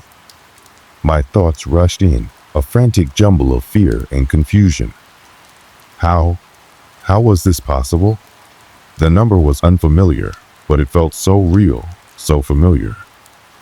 Like it had been with me all along, waiting, watching. The tapping on the door started again, only this time, it was louder, more urgent, as though something was demanding entry. The hairs on the back of my neck stood up, and I slowly stood from the bed, my feet cold against the floor. I moved toward the door, every step feeling like it took all my strength, but I couldn't stop myself. I had to know what it was. I opened the door, expecting to see nothing, but this time there was something. A shadow, standing just beyond the threshold. I couldn't make out any details, only the shape of it, tall and thin, looming in the darkness. I couldn't move. I couldn't speak. The figure didn't move either. It just stood there, silent and still, like it was waiting for something. That's when I heard the voice. A low, distorted whisper, but clear enough to be understood. You can't run. My heart hammered in my chest as I slammed the door shut, locking it behind me. I backed away, my mind a blur of terror. I had to leave. I had to get out. But where would I go? How could I escape this? The phone rang again, its shrill sound piercing through the silence. I didn't even look at the screen this time. I knew what it was. I grabbed my things, my hands shaking, and I ran. I didn't stop to think, didn't stop to question. I just kept running. But as I ran, I realized something that made my blood run cold. There was no escape. No matter how far I went, no matter where I hid, it would always find me. That presence, that thing, it had never left. It had followed me, biding its time, waiting for the right moment. As I reached the edge of the city, my legs burning from the effort, I finally stopped. The world around me was quiet, too quiet. The streets were empty, the buildings looming like silent sentinels in the night. I turned around, half expecting to see it standing there, waiting for me, but there was nothing.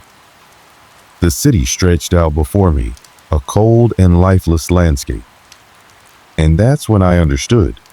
It wasn't just about the apartment. It wasn't just about the phone or the messages. It was about me. Whatever this thing was, it had chosen me.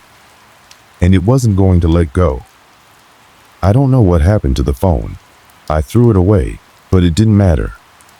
The calls and texts stopped for a while, but every time I checked my phone, I couldn't shake the feeling that someone was watching me. The truth was, I was never free. I had never been free.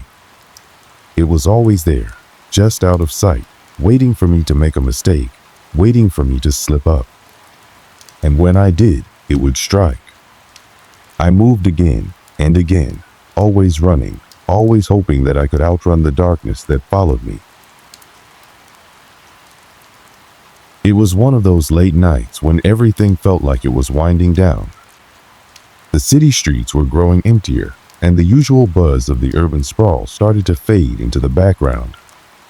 The only sounds now were the distant hum of traffic, the occasional bark of a dog, and the sound of footsteps against the pavement.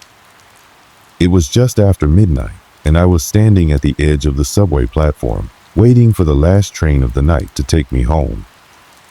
I had just finished a long shift at the diner, the kind of job where you don't see much action after hours. The usual crowd had left, and I was tired. The night had stretched on longer than I'd hoped, and I couldn't wait to crawl into bed. The thought of a hot shower and some sleep made the tiredness in my bones feel more manageable. The platform was mostly empty, save for a few others waiting for their ride. A man in a long, dark coat was standing near the far end, his hands buried deep in his pockets. He wasn't someone I recognized from the usual crowd. There was something about him that I couldn't quite place, but I wasn't paying too much attention. The thought of heading home was the only thing on my mind. The train finally arrived, its headlights piercing through the night. I watched as it slowed to a stop, the screech of the wheels on the tracks sending a shiver down my spine. It wasn't something I usually noticed, but tonight, for some reason, the sound seemed unnaturally sharp. I pushed it out of my mind. I had work in the morning, and I was exhausted. The doors opened with a hiss, and I stepped inside, finding an empty seat. The train wasn't packed, just a few other late-night riders scattered throughout. I didn't recognize any of them, which wasn't surprising given the hour. I settled into my seat, leaned back, and closed my eyes for a moment. The motion of the train as it lurched forward was almost soothing, a rhythm that felt like the world was slowly drifting into slumber. It was the kind of night where everything felt normal, predictable even. The familiar rattle of the train on the tracks, the soft hum of the air conditioning, and the occasional flicker of the overhead lights, it all blended together to create the atmosphere of routine. Everything was just as it should be, or so I thought. The train's interior was dimly lit, the overhead lights casting a soft, yellowish glow over the passengers. I didn't notice much around me at first, too tired to pay attention. But I did notice the man from the platform had boarded the train as well. He was standing by the door, his posture rigid. He didn't sit down. Something about his presence seemed off, but again, I pushed the thought away. At the next stop, a few more people boarded, and the train continued its journey, rumbling along through the quiet night. As the city passed by outside, with its empty streets and silent buildings, I couldn't shake the feeling that something wasn't quite right. Maybe it was just the exhaustion playing tricks on me, or maybe it was the weight of the stillness, but a creeping unease settled in. I looked around at the other passengers. The man who had boarded at the same stop as me was now standing near the doors, his gaze fixed on the dark tunnel ahead. His face was hard to read, distant, cold, like he didn't belong in this world. There was something unsettling about the way he stood, his body stiff and unmoving, his eyes unblinking. I tried to shake it off, but the sense of discomfort lingered. The sound of the train wheels on the tracks seemed to grow louder, the hum of the air conditioning suddenly too noticeable. Every flicker of light overhead made me tense, and every movement in the corner of my eye made me uneasy. As the train sped further into the night, I couldn't help but wonder if I was just being paranoid. After all, it was the end of a long day, and I was probably more tired than I realized. The quiet of the train made every little sound seem more pronounced, and every shadow seemed to stretch longer than it should. But then something happened that I couldn't explain away so easily. The man by the door, the one who had boarded after me, shifted. I could hear the creak of his shoes on the floor, the faint rustle of his coat as he moved, but when I looked up, he hadn't taken a step. He was still standing in the same spot, perfectly still. That was the moment when I first felt the weight of something unnatural in the air. I tried to focus on the scenery outside, hoping the sight of familiar streets and landmarks would ground me. But the world beyond the windows seemed just as strange. The lights of the city flickered in the distance, casting long, jagged shadows on the pavement. The train felt like it was moving faster than it should, and yet we were still stuck in this strange, unchanging rhythm. It wasn't long before I noticed another odd detail. The other passengers were all unusually quiet. Normally, even late at night, there would be whispers, the rustling of bags, or the occasional cough. But tonight, there was nothing, just the soft hum of the train and the occasional distant noise of the tracks. The air in the car grew thicker, heavier. The stillness seemed to press in on me, and for the first time in my life, I wondered if I was alone in this train. I glanced at the man again, and this time, his eyes met mine. For a split second, I felt a jolt of coldness run through me. His stare was unblinking, almost uncomfortably intense. It felt like he was looking right through me, as though he could see something I couldn't. And then, just as quickly as the moment had passed, he turned away. It was as if nothing had happened at all. He simply resumed his watch of the tunnel ahead, his body frozen in place. I tried to shake it off, to focus on the rhythmic sound of the train and the passing lights outside. But a part of me couldn't let go of that feeling, the one that told me something was terribly wrong. It wasn't just the man. It was the entire atmosphere of the train. Something had changed, and I couldn't quite place it. The train rumbled forward, and I settled back into my seat. I tried to relax, but my mind was racing. What had I just seen? What had I just felt? I didn't have the answers, but something told me that tonight, this train ride would be far from ordinary.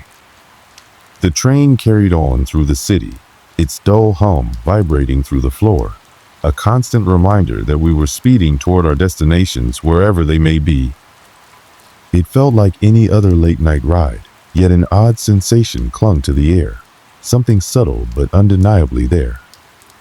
My eyes, heavy with exhaustion, kept drifting back to the man near the door. There was something almost magnetic about his presence, like a shadow that refused to blend with the light. At first, I thought it was just my mind playing tricks on me, the kind of unease that comes with tiredness. I kept glancing at him, but no matter how hard I tried to shake the feeling, he remained a focal point of my growing discomfort. He was still standing, still fixed on the darkness of the tunnel. The other passengers, just as still and silent, seemed oblivious to the tension that was building. They too were lost in their thoughts, unaware of the strange unease creeping through the car. I closed my eyes for a moment, hoping to clear my mind. When I opened them again, the atmosphere had shifted. It wasn't dramatic, not at first, but there was something an almost imperceptible difference. The train, which had been moving smoothly, suddenly jerked as though it had hit an obstacle. It wasn't enough to cause alarm, but it was enough to make me grip the seat for a second. The man by the door hadn't moved, his face still unreadable, his eyes unwavering. But something in the air felt heavier, as though the space between us had thickened. I glanced around, trying to read the faces of the other passengers, but no one else seemed to notice the change. They sat there as if nothing was out of the ordinary. I tried to focus on the sound of the train again, the steady rhythm that usually comforted me in these moments. But now it felt off, distant, like it wasn't fully in tune with the motion of the car. And then it happened. A faint, almost imperceptible sound broke through the silence. It was a scratching noise, like something dragging across metal. It was coming from somewhere above, but when I looked up, there was nothing there. The overhead lights flickered, casting a brief shadow across the seats. I could feel the hairs on the back of my neck stand up. I quickly glanced around, hoping it was just a malfunction, maybe a random issue with the train's electrical system. But the sound persisted. Scrape, Scrape, scrape. The noise was faint but growing steadily louder, a repetitive, gnawing sound that seemed to echo through the quiet of the car. My pulse quickened. It was unnatural, somehow wrong. There was something eerie about the rhythm of it, like it was deliberately slow, methodical. I looked around again, this time focusing on the faces of the other passengers. No one seemed to react. Their eyes were glazed, staring ahead or out the windows, lost in their own world. My gaze returned to the man at the door. His posture hadn't changed. If anything, he seemed more rigid now, like his body was holding something in. I couldn't tell if he was aware of the sound. I tried to steady my breathing, but the air seemed to be thickening with every passing second. I looked up again, this time watching the ceiling intently, and that's when I saw it.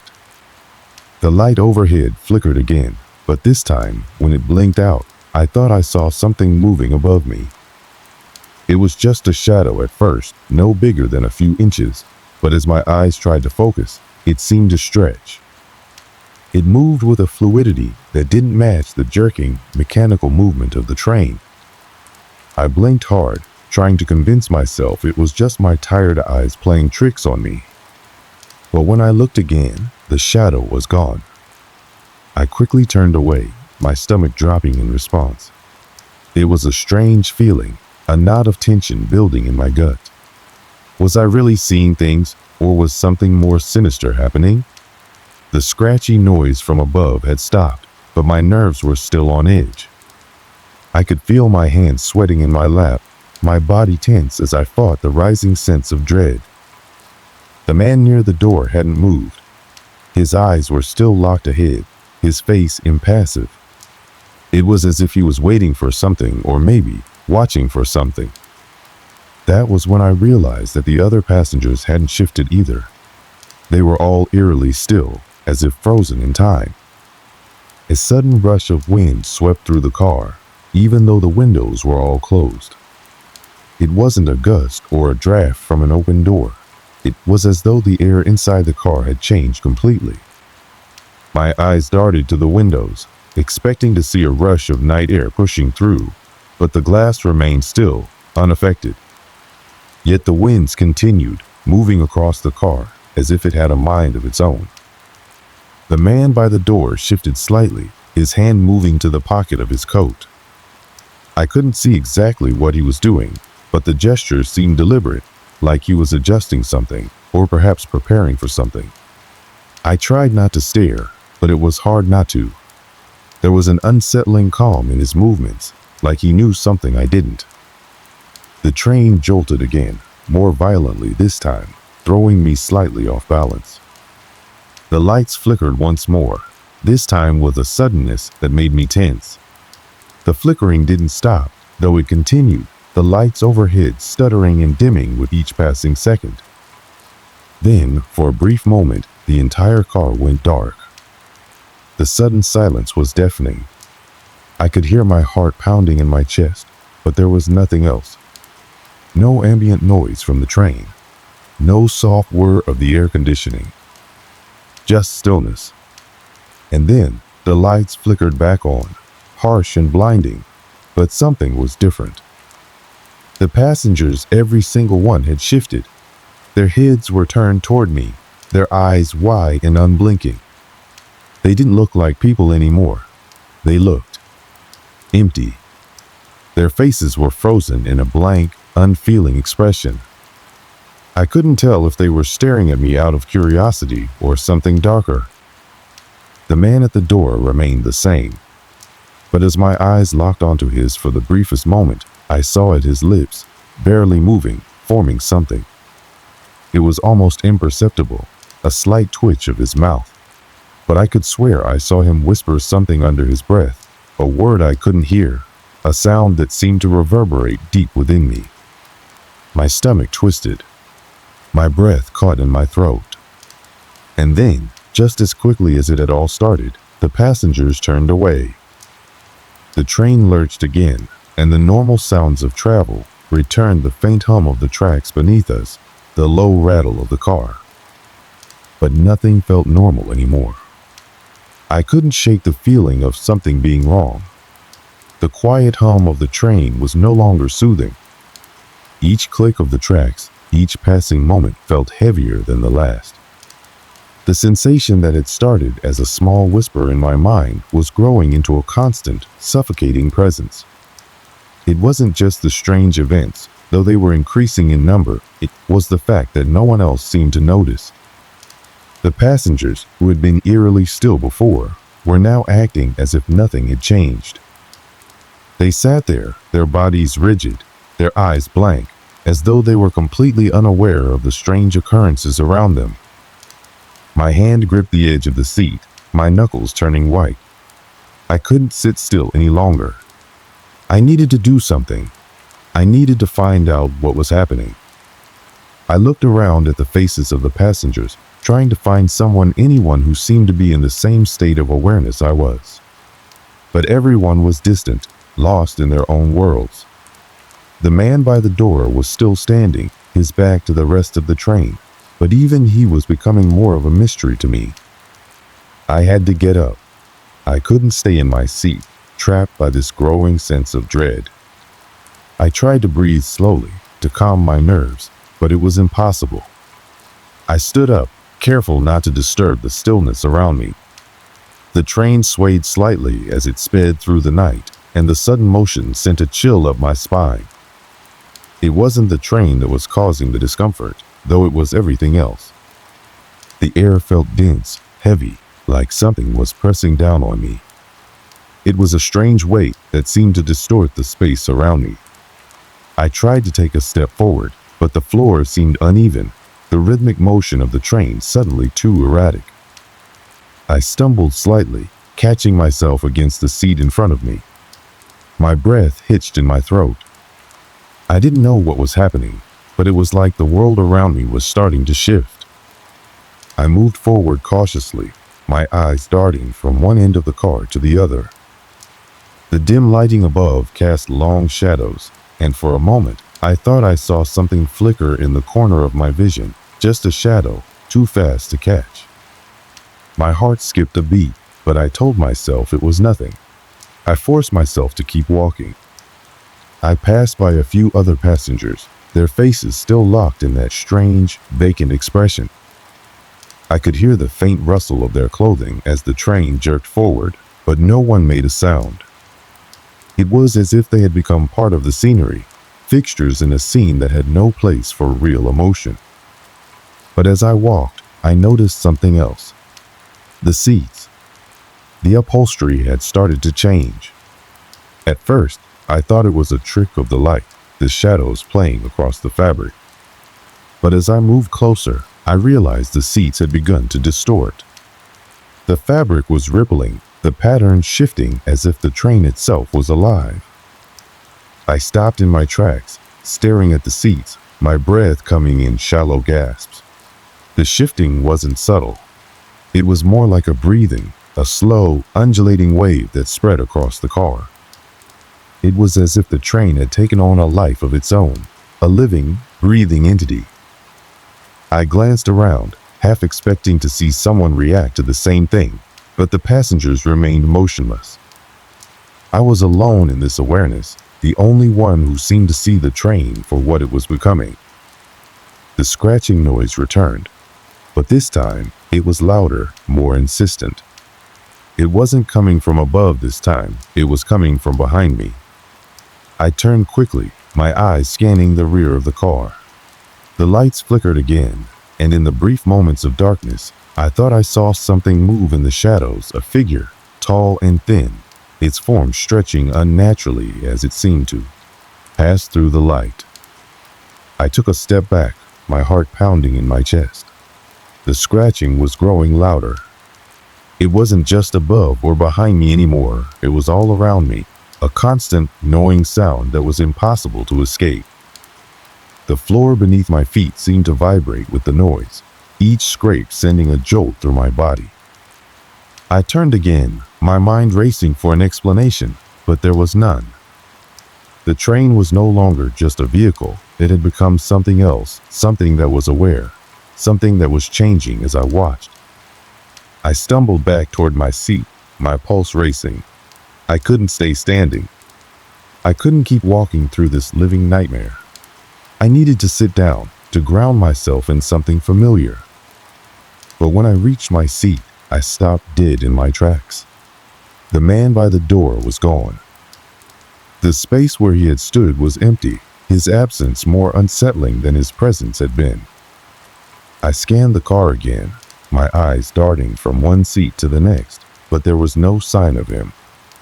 The other passengers hadn't moved. They hadn't reacted, but I had the distinct feeling that something was watching me. The man wasn't gone, he was still here, somehow. I could feel it in the air, thick and suffocating. I could feel his eyes on me, even though I couldn't see him. The scratching noise had stopped, replaced by a deep, guttural hum that seemed to vibrate through my bones.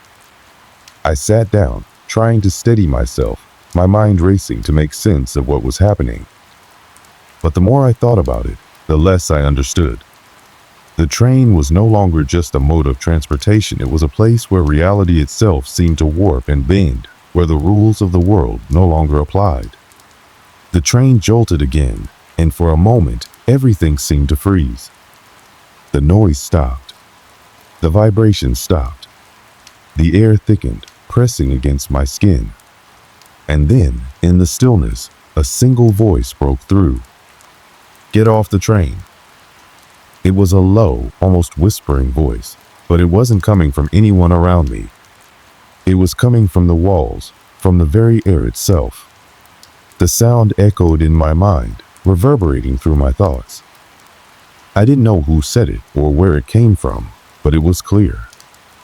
It was a command, and I couldn't ignore it. I tried to stand, my body trembling, but my legs refused to obey. The words repeated in my head, louder now, demanding my attention. "Get off the train." My eyes scanned the car once more, searching for the source of the voice, but there was no one. No one was speaking. It was as if the train itself had become a mouth, whispering directly into my mind. I needed to act, but my body wouldn't cooperate. I felt paralyzed by fear, as though the train itself was holding me in place. The scratching sound began again, louder this time, as if something or someone was right behind me, just out of sight. My heart pounded in my chest, and I could feel the sweat running down my back. It wasn't just the voice. It wasn't just the sounds. It was everything, the feeling of the train moving, the way the air seemed to change, the oppressive sense of something closing in on me. I had to get off the train. The train's movement slowed, the rhythmic hum of the wheels against the track becoming a distant thrum in my ears. I didn't know whether it was the speed or the sheer terror that made the air inside feel so suffocating, but it didn't matter anymore. Every instinct within me screamed that I had to get off. I had to escape, but where? There was nowhere to go. The train seemed to stretch on forever, an endless tunnel of shifting walls, murmuring voices, and shadows that crept across the carriages. I rose from my seat, my body trembling with fear, my legs shaky as if the weight of my own dread had anchored me to the spot. I took a few hesitant steps, glancing toward the doors, the only possible escape from this nightmare. But the closer I got, the more oppressive the air became, and the more I felt a strange, invisible force pushing me back. It was as though the train didn't want me to leave, no, it needed me to stay. I reached for the handle, my hand trembling. The door was cold beneath my fingertips, colder than it should have been. It wasn't just the chill of the night air waiting outside. It was something deeper, something darker that ran through the metal. I pulled on the handle with all my strength, but the door wouldn't budge. It was stuck, frozen in place. Panic surged through me. My breathing became shallow, rapid, the edges of my vision blurring as a sense of helplessness overtook me. The voice, the one that had spoken earlier, that eerie whispering, came again, louder this time, booming in my mind. "Get off the train." The command echoed like a drumbeat, rattling inside my skull. I stumbled back from the door, my heart pounding, my thoughts a jumbled mess. Where was I supposed to go? There was no escape. The train had become a prison, and no matter how much I willed it, I couldn't get out. Then, in the reflection of the glass window, I saw him. It was the man from earlier, the one who had stood by the door, the one who had vanished when I turned my back. But now he wasn't just standing, he was moving. His figure was warped, grotesque, like a shadow twisted and stretched out of shape. His face was an unsettling mask of hollow eyes and jagged lines, his skin as pale as the moonlight that seeped through the windows. I froze, unable to move, my body locked in terror. He was looking directly at me, but his eyes, if you could call them eyes, were empty, like black voids that stared right through me, dissecting me with an intensity that made my blood run cold. I turned away from the window, but the feeling of being watched didn't fade. If anything, it intensified. The train car seemed to grow smaller, the walls closing in as if the very structure of the train was alive, pulsating with an energy that was wrong. The low hum of the train deepened, resonating in my chest, in my bones, vibrating like a heavy, oppressive presence that filled the entire car. Get off the train. The voice was back, but it wasn't just in my head anymore. It was coming from all around me, coming from the walls, from the ceiling, from the seats themselves. The entire train was alive, breathing, commanding. My fingers clutched the seat in front of me, my nails digging into the fabric as if I could anchor myself to something solid, something real. And then, without warning, the train lurched violently, throwing me against the wall. I gasped for air as the world around me tilted. The lights flickered, dimming to almost nothing, before blinding flashes illuminated the car, casting long shadows that seemed to stretch unnaturally. I could hear a noise, a guttural sound, echoing through the train, like something scraping its way through the very bones of the car. It grew louder, more intense, until it felt as if the train itself was alive and hungry. It wasn't just a sound, it was a vibration that rattled through my skull, a sensation that left me feeling raw, exposed. I staggered to my feet, disoriented, trying to regain my bearings. I couldn't see clearly. My mind was fogged with the overwhelming sense of dread that seemed to be closing in on me from all directions. And that's when I saw it, the thing that had been following me all along. It wasn't just the man. It was him, the figure who had been hiding in the shadows, watching from the corner of my eye. Now, as the lights flickered again, I saw him more clearly. He wasn't human. At least, not anymore. His form was inhumanly tall, stretched beyond what the human body should be capable of. His limbs were too long, too thin, like branches growing in every direction. His hands were twisted, elongated, with fingers that seemed to curl in unnatural angles. His face, if you could even call it a face, was an unsettling mass of features that shifted as I stared at it. It was almost like a reflection in broken glass, constantly warping and reshaping itself, never remaining the same for long. His eyes, those hollow, empty voids, locked onto mine, and I felt something break inside me. The train was no longer a place of simple fear. It was a place of hunger. A hunger that radiated from the figure, from the very walls of the train. The air itself tasted bitter, as if it had absorbed the desperation, the terror of every soul that had ever ridden it. I tried to scream, but my voice was swallowed by the overwhelming sound of the train itself. I couldn't hear anything beyond the deep thrum of the machine, the twisting of the walls, and the voice, the commanding voice that continued to pulse in my mind, louder and louder. Get off the train.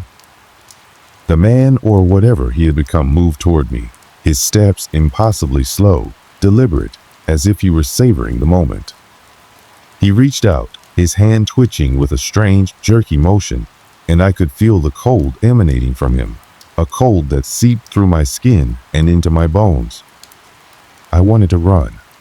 I wanted to escape, but my legs refused to move.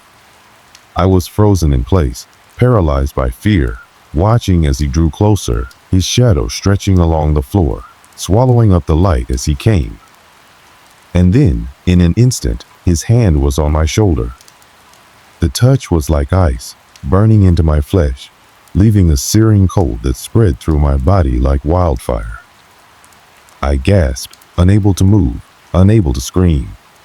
The sensation of his hand on me was like a violation, like something wrong had entered my very being, something that couldn't be undone. My mind screamed for me to wake up, for this nightmare to end, but it didn't. It was real. The train, the man, the figure. It was all real. And then, just as suddenly as he had appeared, he was gone. The air cleared. The train stopped jerking. The shadows lifted, and for a moment, everything was still. But I knew it wasn't over. It was just beginning. The door behind me opened with a sharp screech, and I knew without turning around that I had to leave. I had to escape before it was too late. I didn't wait for any further signs or noises. My heart raced as adrenaline coursed through my veins, pushing me to move, to get away from whatever it was that haunted this cursed train.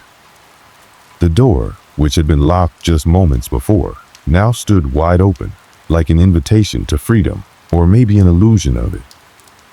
I wasn't sure anymore. I didn't care. All I knew was that I had to get off this train now. I stumbled through the open door into the dimly lit corridor that separated the cars. My legs felt unsteady, as if they might buckle beneath me at any moment. The train swayed and lurched as it continued its relentless journey, but I couldn't focus on that. All I could hear was the pounding of my heart in my chest, the rush of blood in my ears, drowning out the sound of the train. My breath came in ragged gasps, shallow and quick, as I stumbled forward. I didn't look back. It wasn't just the fear of the figure from before that haunted me now. It was the feeling of presence, a presence that lingered like a thick fog, wrapping itself around me no matter where I went.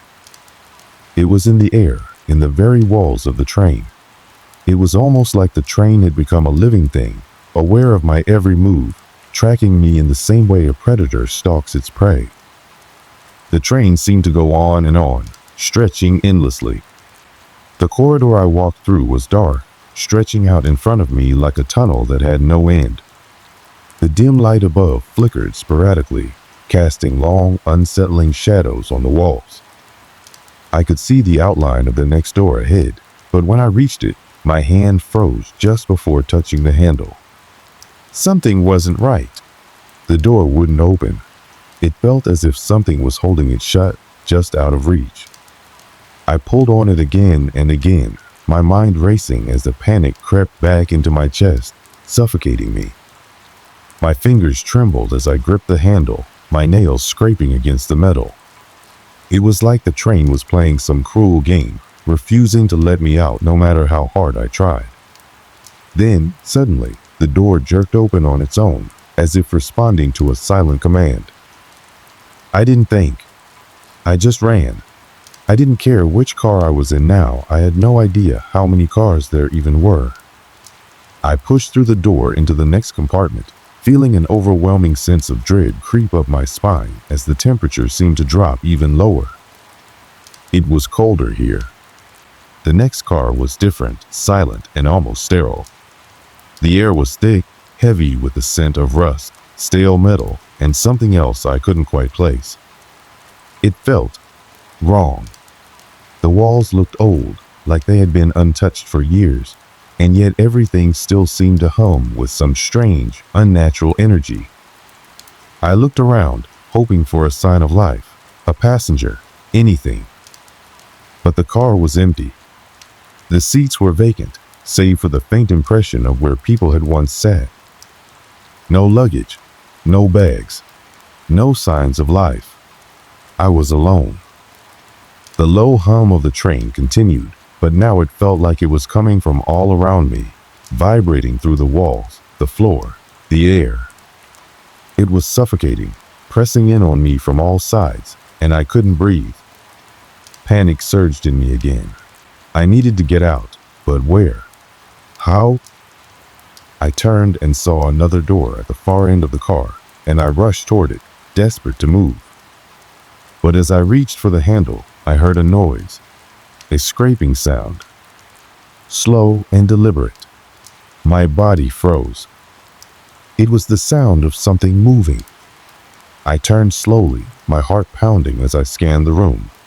There, in the far corner, I saw the shadow. It was darker than the rest of the room, and it seemed to shift, expanding and contracting like it was alive. My breath caught in my throat. And then I saw it. The same figure, the one that had haunted me, the one that had followed me through the train, was standing there, its twisted form emerging from the shadows, moving toward me with slow, deliberate steps. Its limbs stretched out, unnaturally long, and its face. It wasn't a face. It was a distorted mess of shapes, constantly shifting and changing. I backed away, my heart thundering in my chest. My body screamed to run, but I was frozen, unable to move. The figure seemed to glide toward me, its movements disjointed, as if its body was made of pieces that didn't fit together. The door behind me slammed shut, and the room was plunged into darkness. I couldn't breathe. The air had thickened, pressing against my chest like a vice. I heard the low rumble of the train beneath my feet, but everything else had faded into silence. There was nothing but the figure now, its eyes, if they could even be called eyes, staring directly at me, penetrating through the darkness. My body was shaking uncontrollably, but I could not tear my gaze away. "Get off the train." The voice came again, echoing in my mind, louder now, insistent. But there was no way out. The doors were locked, and the figure was getting closer, moving in jerky, unnatural motions. I could feel the presence of something more behind it, something ancient, something malevolent. And then, suddenly, the lights flickered once more, and the world shifted. I woke up. It was the harsh light of the station that hit me first. Blinding. I sat up quickly, my heart racing in my chest, my breathing rapid and shallow. My surroundings were familiar again. The train station, the last stop. People bustled around me, as normal as any other night, completely oblivious to the horror that had just unfolded. I looked around, unsure of what to make of it. Was it a dream? Had I imagined everything? The figure, the train, the terror? My mind raced, trying to piece everything together. But I couldn't explain it. The feeling lingered like something was still with me, watching from the shadows, waiting for the moment to return. I had escaped, but had I truly escaped? The train had stopped. I had gotten off, but something inside me told me that it wasn't over. It would never be over. I stood up, feeling numb, and made my way toward the exit. As I stepped out onto the platform, the echo of the train's hum lingered in my mind. The whisper of its presence, just beyond the veil of reality. Get off the train. It wasn't over. As I walked away from the platform, my footsteps echoing in the empty night, I couldn't shake the feeling that something was still with me. The night air felt colder than usual, and as I glanced over my shoulder, the faint glow of the station lights seemed to cast long, haunting shadows. I stopped, briefly, unsure of whether I should turn around and look back at the train. The feeling gnawed at me, a gut instinct that something was waiting, something that hadn't quite let go. But I forced myself to keep moving forward. I had to get home. I had to find a sense of normalcy again, whatever that meant. I needed to convince myself that it had all been a bad dream, that I had imagined everything, the figure, the unsettling noises, the strange shift in reality. But deep down, I knew it wasn't a dream. I had felt the presence, the cold air, the oppressive weight that bore down on me in the train's silent cars. I had heard the voice in my mind, clearer than anything I had ever heard before. Get off the train. That voice, I realize now, had been the warning I hadn't heeded soon enough. But I was free now, right? The train had stopped, and I had left. Or had I? As I walked, I tried to push the thoughts aside. I had to focus on the present, on the simple act of walking home, of putting one foot in front of the other. The streets around me were quiet, dark, and the glow of distant streetlights felt like a lifeline. I had almost made it. Just a few more blocks, and I would be home. Safe. I took a deep breath, trying to steady my racing heart, when suddenly I stopped. There, at the end of the street, I saw it. The train. It was impossible. It couldn't be. The train had stopped. It had been the last one of the night. But there it was, the faint outline of the tracks stretching down the street, the old rusted train slowly pulling into view. Its lights flickered in the distance, casting long shadows across the pavement. It was the same train, the same unmistakable sound of the wheels against the tracks. I stood frozen, my heart in my throat. The train had returned. It was too much to comprehend. I couldn't make sense of it. I had gotten off. I had escaped, but the train wasn't done with me. Not yet. The realization hit me like a cold slap in the face. It wasn't over. It would never be over. The train slowed to a stop in front of me, its doors creaking open with a mechanical groan. I could feel the air shift again, the same thick, oppressive energy that I had felt inside the train. My skin prickled. My mind screamed at me to run, to get as far away from the train as possible. But I stood there, my feet rooted to the ground, unable to move. And then the door opened. It was an invitation. I didn't know how I knew it, but I knew. The train wanted me back, and I was powerless to resist it. The figure, the one I had seen inside the train, the one that had haunted me, it stood at the door now. Its shape was indistinct, like a distorted silhouette of something too unnatural to name. Its limbs stretched and twisted, reaching out toward me, and I could feel the coldness of its presence seep into my bones, chilling me to the core. The same sense of inevitability washed over me.